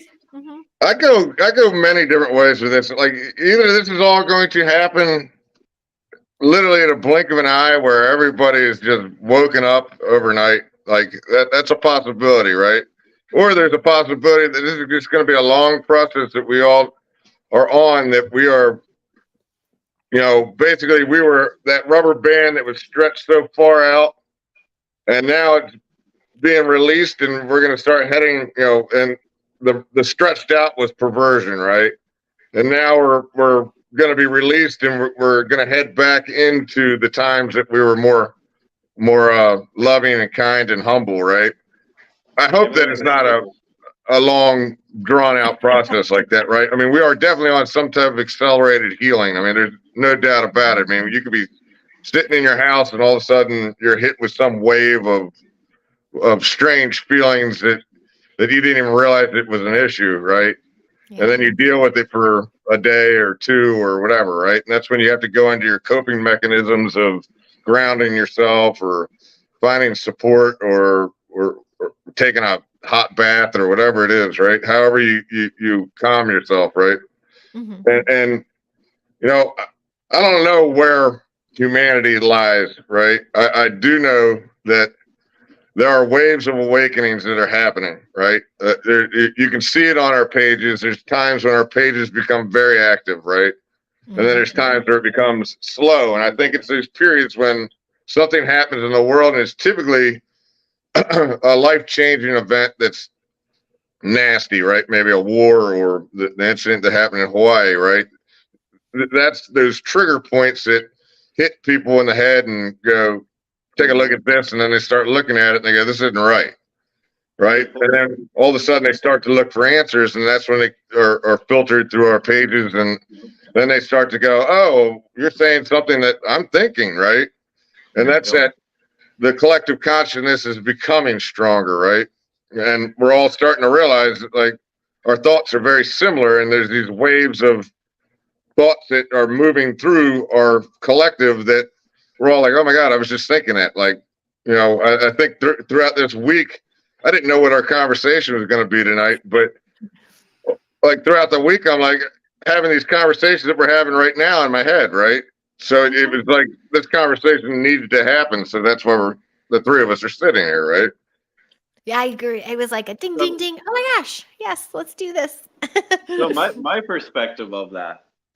Now, also, I have a background and understanding of astrology. So from my perspective, and even before this, I believe that we are all just natural. We are energy. We're energy beings, and there is a natural energy there. And my mind literally runs on cycles and patterns. It's because like everybody's human being. Like I noticed in myself, I have a natural cycle. I have a natural pattern. Then I started seeing it in everyone else. And then you start extrapolating that out farther and farther. And then all of a sudden, like you start seeing patterns of people that are going through the same exact thing that you are. And it's like, it starts to make you wonder, and it starts to make you question a bigger thing. And then you start to realize, like with astrology, I know not everyone's into it, but like you start to understand that the planets, they're rotating around Earth, and all of this, like everything's rotating around. And you start to notice patterns of when certain planets are around us, certain energies are hitting our human beings, and we start responding differently. And then you start seeing that there's groups of people that are responding the exact same way that you are. So like I used to think astrology was bullshit. I used to think it was predictive programming. And the way I confirmed it with me was that I was so self-aware of myself, of how I was feeling every week. And then I would go back and I would read old astrology posts, and they would be like, this energy is coming in, this alignment or whatever is happening, and you're probably going to feel like this, and this. And I was like, son of a bitch, that's how I felt. Yeah. Like to a freaking T, that's the themes and patterns that I was going through. So my perspective is, and when it goes to, when Zach said it's either going to happen quick or slowly, my perspective, it's a natural progression. We are natural energy beings that are just going through the natural cycles of Earth, because it's just like, you can look through history. Every dynasty has fallen at around 250 years. Why is that? And like, you can go into many different reasons why, the exact human reasons why, and all this shit, but dynasties last for about 250 years because astrological alignments, they go around every 250 years, and when it comes back around, you start to fall apart. It's the same thing in our life. It's Pluto that goes around. It lasts about 250 to 260 years to rotate around the sun. So what it does is you have a starting point, and it goes all the way around the sun, and then you end up at an end point. It's the same thing with like human beings. Like, a lot of us, from the age of 27 to 30, our life was probably hell. Almost every single one of it. It's called a Saturn return. It's your placement of when you were born, where the position of where Saturn was at in the sky when you were born. And in between 27 and 30 years, that's how long it takes Saturn to rotate around the sun, that you end up essentially back at the same point you were when you were born into this life. And everything falls away from you of what you're not supposed to have in this life. Like, if you were creating like a relationship, we'll say, with a person that wasn't supposed to be in your life, they were toxic, they were whatever, that falls apart at around the age of 27 to 30. It might be financial, it might be your house, it might be your kids, it might be something like that. But there's themes of that, like that. And it's just natural energies of this life. It's like, and there's natural life cycles. There's like, this world is literally cycles and patterns of behavior that just constantly repeat themselves. How many times have you heard history just repeats itself? Yeah. Like, we have all of these sayings, we have all of this information, and now like, you start to see it in yourself, and then you start to see it in groups of people, and then all of a sudden you start to see it in states, you start to see it in countries, you start to see it in the world. So it's only like that understanding calmed my ass so much, because I was so stressed, like, oh my God, this world's going to shit, blah, blah, blah, all this stuff. I'm like, it is a natural cycle. It is a natural pattern. And like Zach said, when there's catalyst events that happen.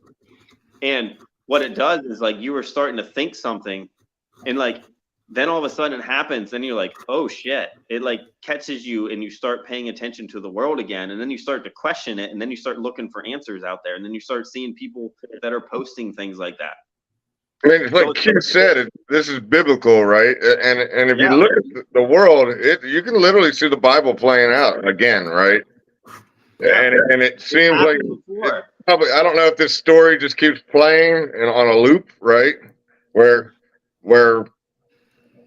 we can, it's different characters playing the same roles, or what, right? It's just a little bit different storyline, but we are definitely at a point of the Bible that we are all aware of, right? So it's kind of like, okay, so you know how like we talk about family dynamics, right? And so the family dynamic keeps happening over and over again until somebody comes into the story and changes that story. Just like what you're saying, just real quick, and then I'll let you go again. But like, that's what the Bible's doing. You're going through the same shit over and over again until humanity does something different. Yes. And changes the story. Just like I kept talking about politics all the time. I kept fighting. I kept being angry. And all of a sudden I was like, I need to change the script. I need to change this shit. Now all of a sudden my story in my life is very different now because I changed it. And what Zach's getting to is the same. It's the same cycle. It's just on a humanity scale. And that brought me so much calm when I understood that. I was like, it's just a matter of time. This shit will sort itself out. Like, humanity will still live. I feel we're gonna live again. Like, I believe in reincarnation and all of that shit. Like, we've gone through this before. That's why some of this is natural to us. Like, we've lived this out before, and that's why we're changing this time. Last time we probably fought down to the bitter end. And then we went through our own personal hell, and this time we're changing. So the way I like to look at it is that we are on the highest timeline now, right? And I think that we've played this game many times, and we get to certain points and we fail as humanity and the game gets reset and we almost like a game of Mario Brothers, right? Where you lose, you got to start back at the beginning, That's right? a good one, man. It's good. And I think this is the go around that we know what the final move is. We just have to get to it, right? And it's literally who knows how many times we've played the game to get here, but as long as you choose to be on that highest timeline, that will be the one that you finish with, right?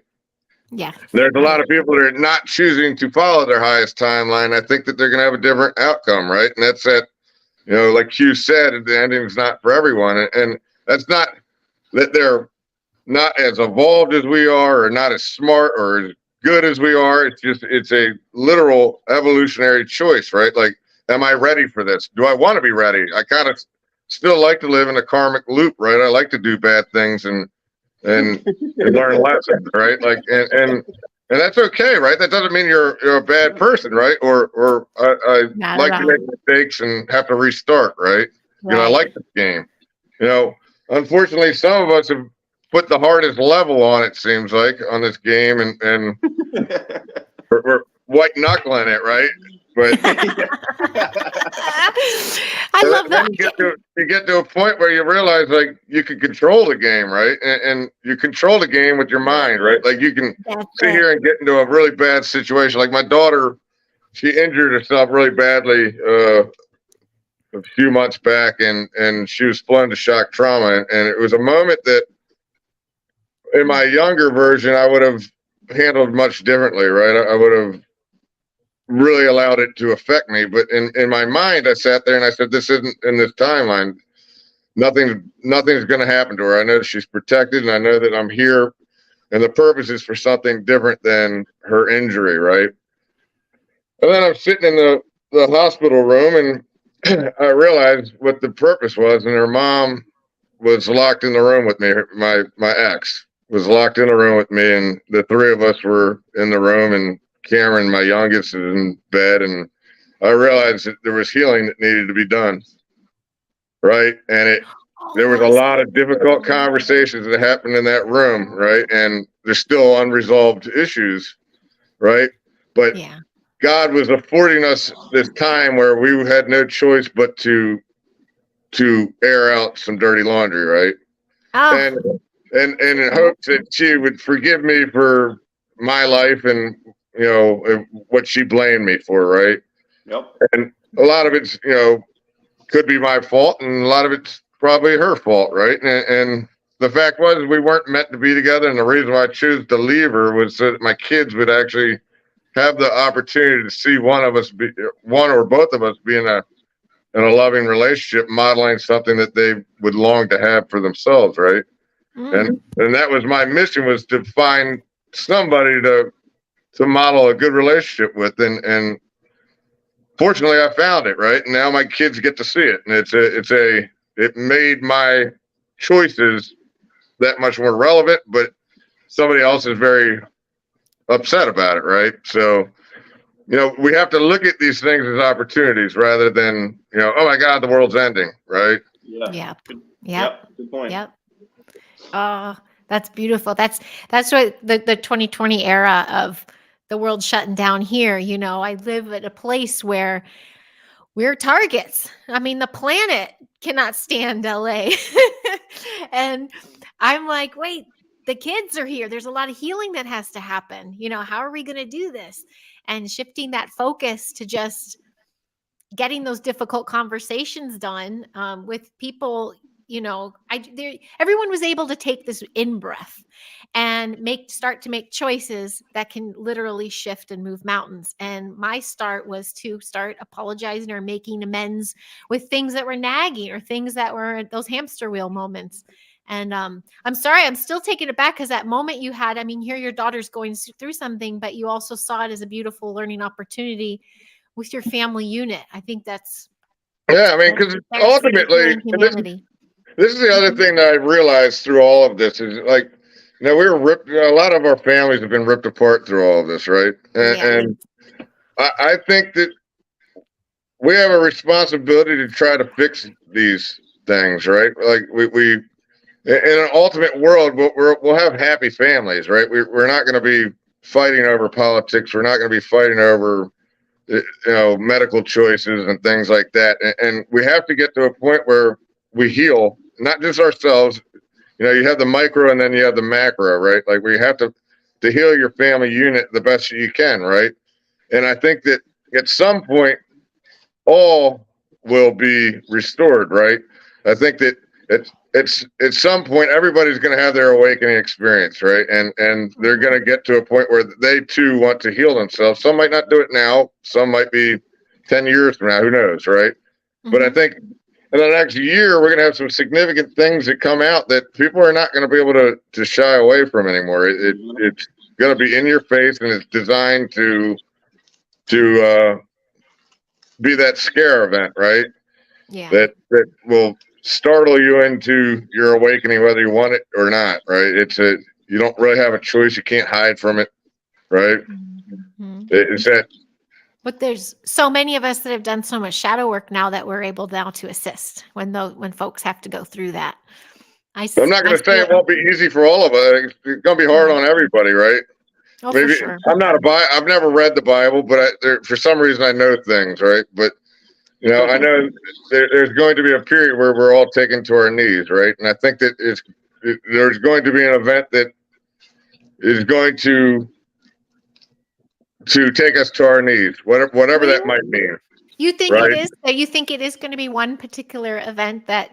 I do. Yeah, we are reaching a crescendo here for sure. I mean, everything is coming to a head. I mean, there's no way to say otherwise. I mean, I won't be happy if Mr. T is brought back and he's, president, right? Like that's not the end for me. Like I don't care about politics. Right. I want something much bigger than that. I won't be happy with that result, right? Like I won't stop because we won an election, right? That doesn't matter to me, right? Right. What matters to me is that humanity has a fair shake in life, right? Where we all live an abundant life where we aren't struggling, we aren't starving, we aren't desperate, and our kids aren't at risk of being touched or messed with in their minds or whatever, right? Like we deserve to live in a world that we have a fair shot, right? Where we aren't just constantly, you take a step ahead and they kick you back 10 feet, right? It's a bad world that we're in, right? Right. And I don't think that all of us awaken like this just for an election to be overturned, right? It's going to be more significant. I mean, we are at a point where, at a bare minimum, we are headed to a World War III scenario where I think that the world will have nukes aimed at each other, right? I don't know. They're not going to go away quietly. They're not going to go away quietly, and it's not going to be like, okay, we win. No, but let me throw this on the table, or like my buddy Robert Bauer says, let me throw a turd on the table. Let's see what you do with it. But you know how you're referencing getting on your knees and having your own personal awakening. From just the time we've been talking here, I've heard our tales of us doing that, and it shifted us and changed our lives. What if that is the knee drop? What if that is, and that's we're just kind of not waiting, but it's about humanity one by one having that knee drop moment and coming to their own. And I pray you are right, ma'am. I do pray you're right. But like Q said, scare event necessary, right? I think that there's well, haven't you been seeing them one after the other? But listen, the only way but there's been so many of those and not that many are getting it, right? Gotcha. The only way it's going to happen is something significant, whether it be that there's a revelation about the kids, right? And I still do think that my phone's about to die, by the way, that the kids will be the catalyst of change once people realize that what's happening is truthful and there's proof laid in front of our eyes, and it's way worse than any of us even could probably imagine, right? And what would be a better catalyst than kids to unite humanity, right? Mm-hmm. Like this, I think it's about the children. We're here to go through all of this in Wayshow and show them, give them the floor plan to be like, now take the baton and run. What do you think, Nick Reader? So my thoughts on this, and like I said, if you don't learn from history, you're doomed to repeat it. If you go back and what was it, Atlantis? They were very technologically advanced civilization. So what happens when you give humans a lot of technology and a lot of weaponry, and then you start to rebel against them? Those people who have the technology, those people who have the power, those people who have the money, those people who have the weapons, they are not going to go quietly. I think we're more in a way I'm in line with Zach, is that I think we are going to reach the precipice of a world war, of nuclear destruction, because there has been too much talk about it. I'm not saying it's going to happen, but I think humanity on a whole is going to be put into a position that we will decide if we are going to back the person who's going to hit that button to take us to a nuclear war. Because that is an event that nobody can deny. You can't escape that. Everyone's going to be involved with that. Everyone's going to have an opinion on it, and that will decide the course of human nature going into the next cycle of human nature. Are we going to obliterate each other because of ego, or are we going to drop our ego and be tired of fighting and be tired of war and being tired of that cycle, and we say, no, we're not going to go to war, and do we end that cycle? I think that's the point we're going to reach. Gotcha. Yeah, I'm kind of there with Brian, because I'm I dabble in the experience your contactee world and stuff, and I just feel like the nukes were taken out so long ago. But more than anything, I believe maybe if it's not even real, if it's media propaganda, right? Wag the dog. it may not even be real, but if it's media propaganda to get humans to that point, to scare the shit out of them, that makes sense. That I align more with that. And I don't know what will happen, but that's just, I'm not saying what you're saying is true or it isn't true. I don't know, but something like that I think will happen. I mean, we know that the nukes were deactivated. I've heard that too. Yeah, man. And that's what it said, is that the Black Federation had realistically. And the question is, did they ever really even exist, right? A lot of that stuff is, who knows, right? Yeah. And nuclear weapons are nothing really compared to the weaponry that actually exists. So that's just a talking point by, honestly, like, normal people. They're terrified of that. They don't even understand that nuclear weapons is technology of shit from 50, 60 years ago. We don't need that to terrify people. Like, you should see the sonic booms that come out here, man. The shit that we have crazier now. Stuff. Yep. Two weapons. Yeah. Well, let's talk about one of the craziest weapon out there, which all of us, we get a gold star for handling well, is freaking social media. We've done a wonderful job handling that weapon. But I want to talk about something else that I think trumps it all. Well, not all. I mean, kind of in a way. It's our high frequency. I really feel like it's almost like our shield. Like it's our Obi-Wan moment. If we can get our frequency to that that point and get that going and teach others how to do that too, I think there's our little force field of protection. What do you think? And it'll just take down the dark. That goes with kind of what I'm saying, is if you have that, that high vibrational of not being in war, not being in lack, not being in scarcity, if the collective consciousness of the planet is above that, that's the kind of like the tipping point of this world. Are we going to succumb to war, or are we going to have our vibration up high enough? And that's a lot of the reason, because what you're saying, I feel is very accurate. And that's what's a big shift. That goes also with like the massive shift of my content online and the way that I treat other human beings, is because if you don't want war on this planet, you cannot be having a war with other people. You cannot be having or within a war yourself, inside right? Of yourself. Exactly. You can't. All of this comes down to what's happening to us internally, right? Are we beating ourselves up? Because if we're beating ourselves up, it's going to happen all around us, right? Yeah. Right. Right. If you're at war with yourself, you're at war with other people, and that gives the people in power consent to go to war because you will allow it to happen because you think war is the only freaking way to live on this planet. So when I said we're going to have an event like that, we got to remember that this is all like Nick said, it's all propaganda, right? It's going to appear, it will appear like, you know, and this is when you start to compare everything. Q always says scare event. Then you have, you know, the Bible talks about rumors of wars and things like that, right? There's going to be a point that the world is probably going to feel like we're going to lose, right? And at the last second, something will shift that we realize we actually won, right? Yep. I'm picking up now what you're all putting down. Yeah, I don't. Yeah. First, I was like, wait a second. I'm not pushing any fear, right? Like it, but I think no fear.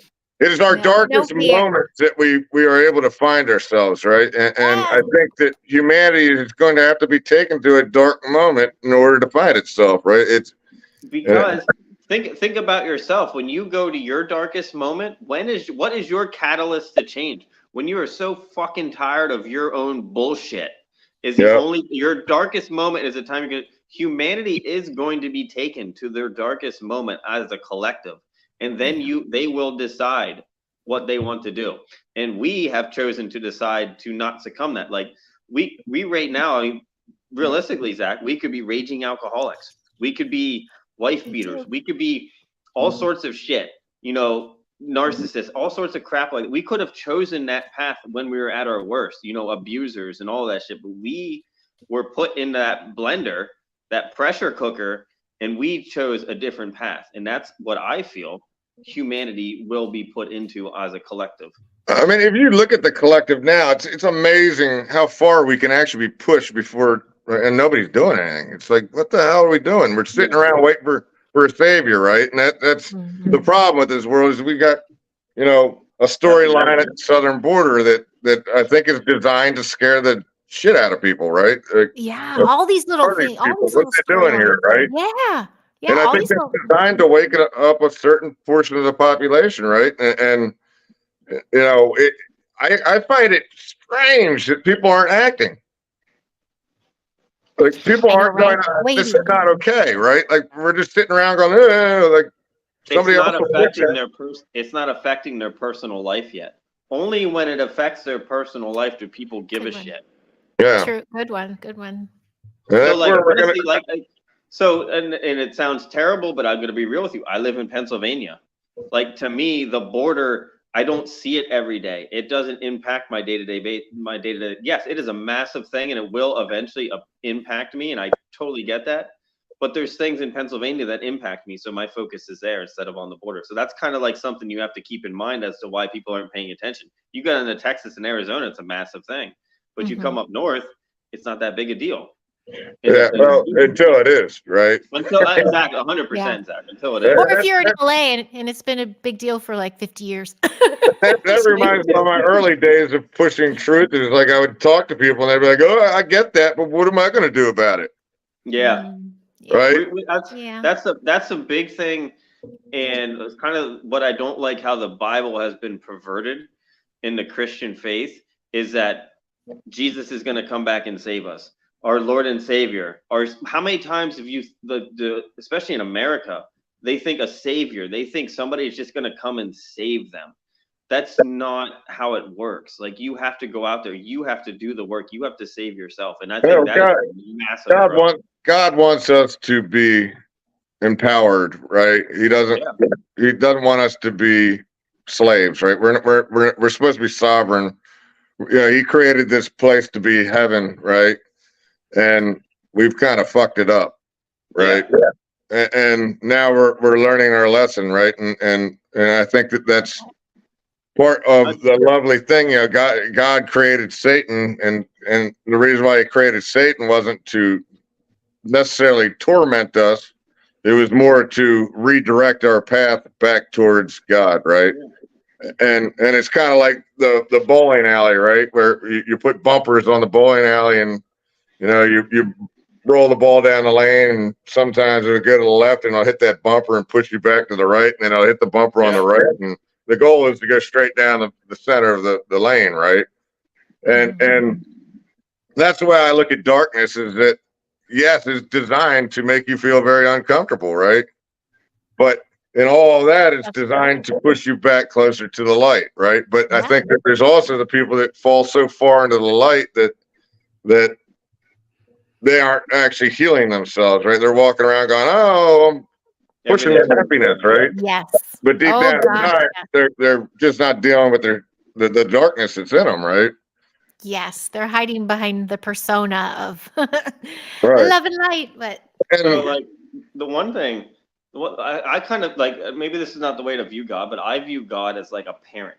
And so I put myself in my own parental things when I look at my children and they're going through tough times. Well, if I jump in and save them, what does that do? That teaches them for the rest of their life that somebody's going to come and save them. Someone's going to take care of their problem. They never learn to fend for themselves. Everyone's sitting here like, oh, we need Jesus to come back. God, come save us. Well, if that happens, you never learn how to fend for yourself. Yes, it sucks. Yes, it's shitty. But the worst times of my life, when I had to figure it out myself and nobody came and saved me, I overcome that shit now and it doesn't bother me. It doesn't affect me anymore. And I teach other people how to overcome that. That's kind of how I view God is like letting things play out naturally by itself. Yes. And it's just like, as you're a parent, you allow your kid's life to play out by itself and you're kind of there to guide them, kind of there to help them, assist them, but you can't jump in and save them. Right. That's it. As an educator, what's interesting, I have 8 9-year-olds, and last semester I was talking all about illumination, everything, vibration, frequency, and everything, but the light within, because we're going into winter, and the light within will bring you through the darkness, and all these little terms and things. And there are some. This is a class of some read the Torah, some read the Bible, some have never heard of either, but they know this and they know this, and they know how it affects others. And I'm like, these are children that are sponges. I'm not going to give them a name. So we just do like universal light and source and all that is. And, they're God. They're all little gods. We're all little gods. But the beauty is they get the concept of dark versus light. They get it easier than anybody adults I've really met, but they understand the positive, the negative, the light versus dark. And they as well go through their own little wars right there. So focusing on, I don't know where I was wrapping that up to. Something to tie into what you just said, but I got distracted. I think it's hitting that mark. Kids are definitely closest to God, right? We've all just forgotten. I know. You know what? That was it. I think I was trying to explain myself because I still get triggered. I get triggered by religious things and words and stuff because that's my programming. So now that I'm in charge of children, even with Steiner and pedagogy and Rudolf Steiner, who's very much mind, body, will, energy, everything, they encourage sharing the Hebrew stories and all these stories, but also Native American and mythology, because he's like, it's all the same messages delivered a different way. And the reality is it all comes back to source. And so I'm just trying to traverse, I guess, without I do have a hard time saying it. It's so crazy. Hi to the chat. Hi, Dee Dee. I see you over there. Here's a wild way. I can't fully explain this, so I can't formulate all my thoughts on this. But here's a wild way that I view God and I view this world. If you think of and Satan and the devil, if you think of it as one giant brain experiment, that we are all just basically inside God's brain, like inside of us, there's good and there's bad.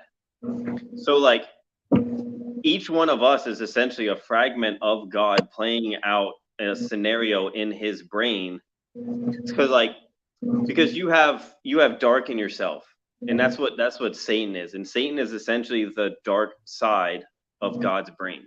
And then you have all the angels is the light side of God's brain.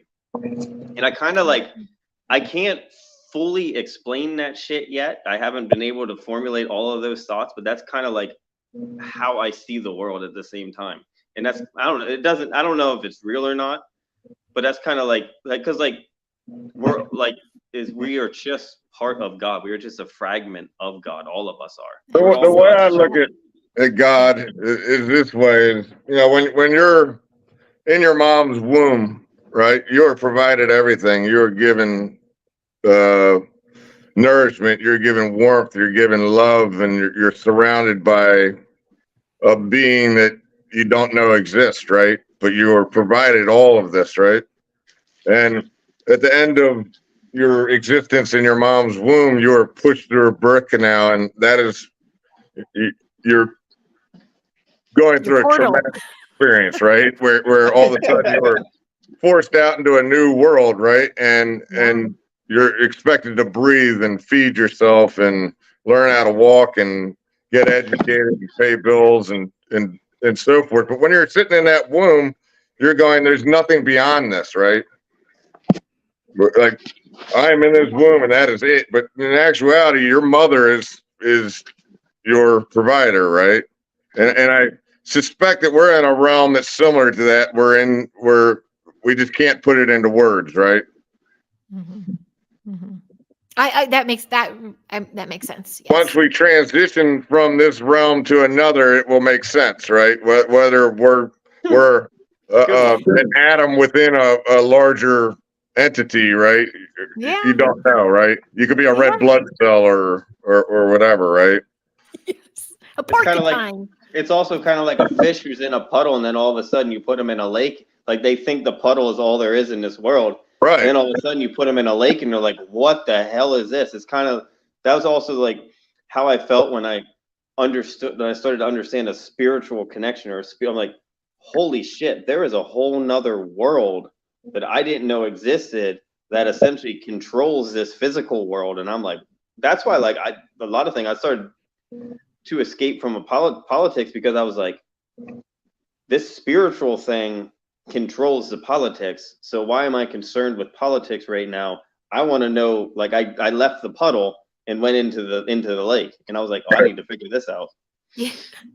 When I started to actually use like alchemy, and I could tell, shift someone's energy, or, like Truman Show, you're driving, you're having a bad day and you hit red lights, you get in a car accident, whatever, but you go positively and you get the green lights. And when it works.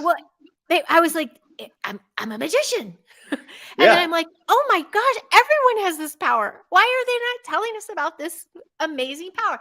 And then the whole narrative in everything went politically wise. I'm like, I did my work. I did the front lines warrior. I took the bullets. I took the arrows. I transmuted them light. And now they can play in the political arena now. I know source. I know it. I know we're good. And I know what I felt while doing the frontline warrior stuff. My belief system is still strong and still intact. Like, I could see the truth, let the games play. But feeling that alchemy, I think, was a big shift. And now teaching kids how to use it.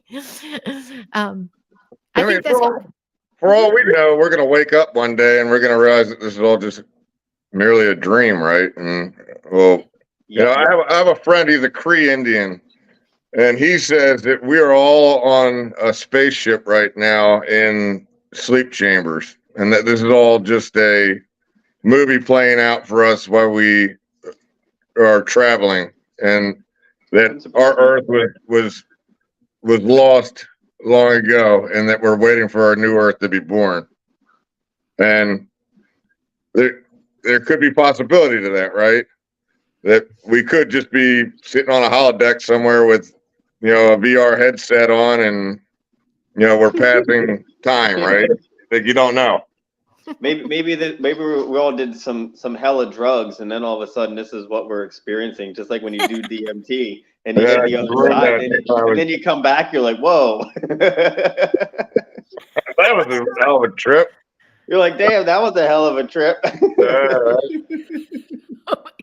well, I tell you what, hang out with you, Nick. I tell you, this was one hell of a trip.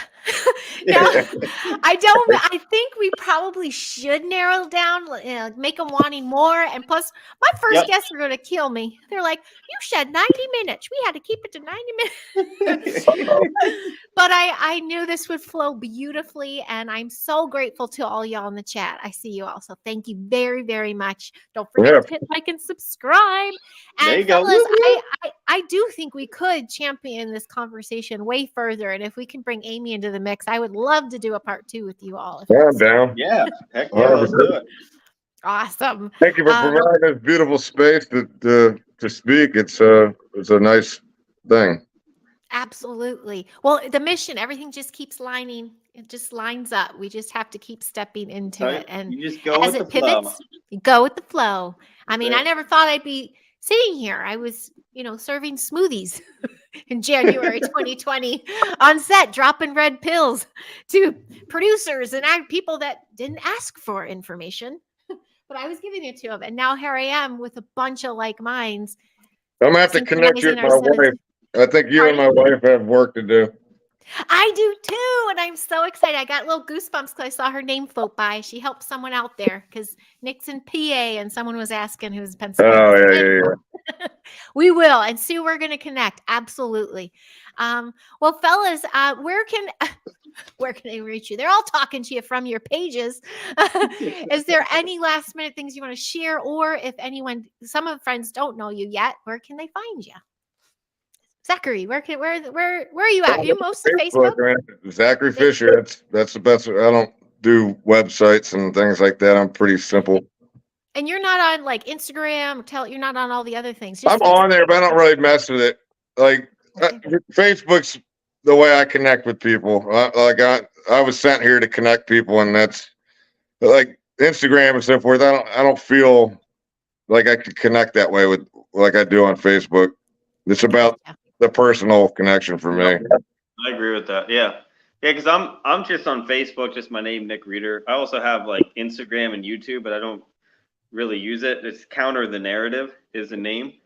But like Zach said, I like Facebook because I like the personal connection. I don't put out videos. I don't do like YouTube channels and stuff like shows and stuff like that. But but also at the same time, I know Zach does too. I like coming on like other people's podcasts. Like I did my podcast for a little bit. It just wasn't my thing. I like being a guest. I don't like having a set schedule. I just kind of like going with the flow. I just do what's happening, how I'm feeling. Perfect. Oh, that's beautiful. And I love it. I love that we're all still championing Facebook because I mean, that sucker's been coming through the ringer and we're still there. 2 pages in. Some have 30. How many do you have, Zachary? It's just the what? Is that your original? I think I was 15 or something when I last time.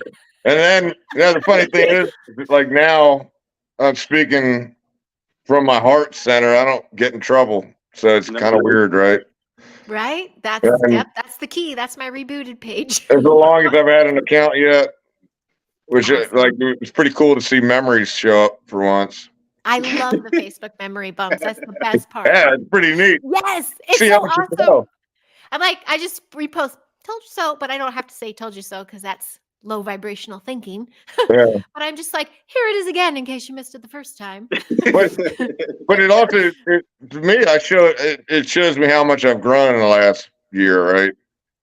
I can't even look at my memories. I can't read my old posts. I can't I go back and read some of my politics stuff and I'm like, ugh. That's funny. That's cute. Oh, Zachary, tell us one more time about the event in July, like the dates and how July people contact you. And 14th. It's in Indian Shore. So we're gonna have a flyer out. I got Dylan Monroe, the map maker. He's making the flyer. We'll have that out, but it's the 13th and 14th. And our friends are going to be having an event like 4 days, the 4 days beforehand, and then I guess they're talking about bringing a bus of people over. So yeah, it'll be pretty significant this year. A week of it. That's amazing. Well, if ever you all find yourself on the West Coast, you always have a home. So I'll make you some cookies and smoothies. Thank you, everyone in the chat. Thank you, fellas. I'll say goodnight after we go. And we'll see you in 2 weeks. In 2 weeks, I have Aaron Moriarty and Dustin Shuda. And we're going to talk Wisconsin ETs and things and all things ET. So if that resonates, chime in. But also, please hit like and subscribe. We're going to have our gentleman on again, and we are going to tackle. I also have coming up Jason Frank and Sandra McGellis. She's in DC. Yep, Jason. Trying to Will Garrity, answer your messages. Yeah, Will's been sort of MIA. He's got to do his thing. I get it. Yeah, that's good. I'll post who's coming up He's got a girl now. You know how that goes. Yeah. So his vibration's rising. Right. Everyone, please have a beautiful night. Sending you so much love, and thank you for sharing in this frequency with us. So cheers. Bye, everybody.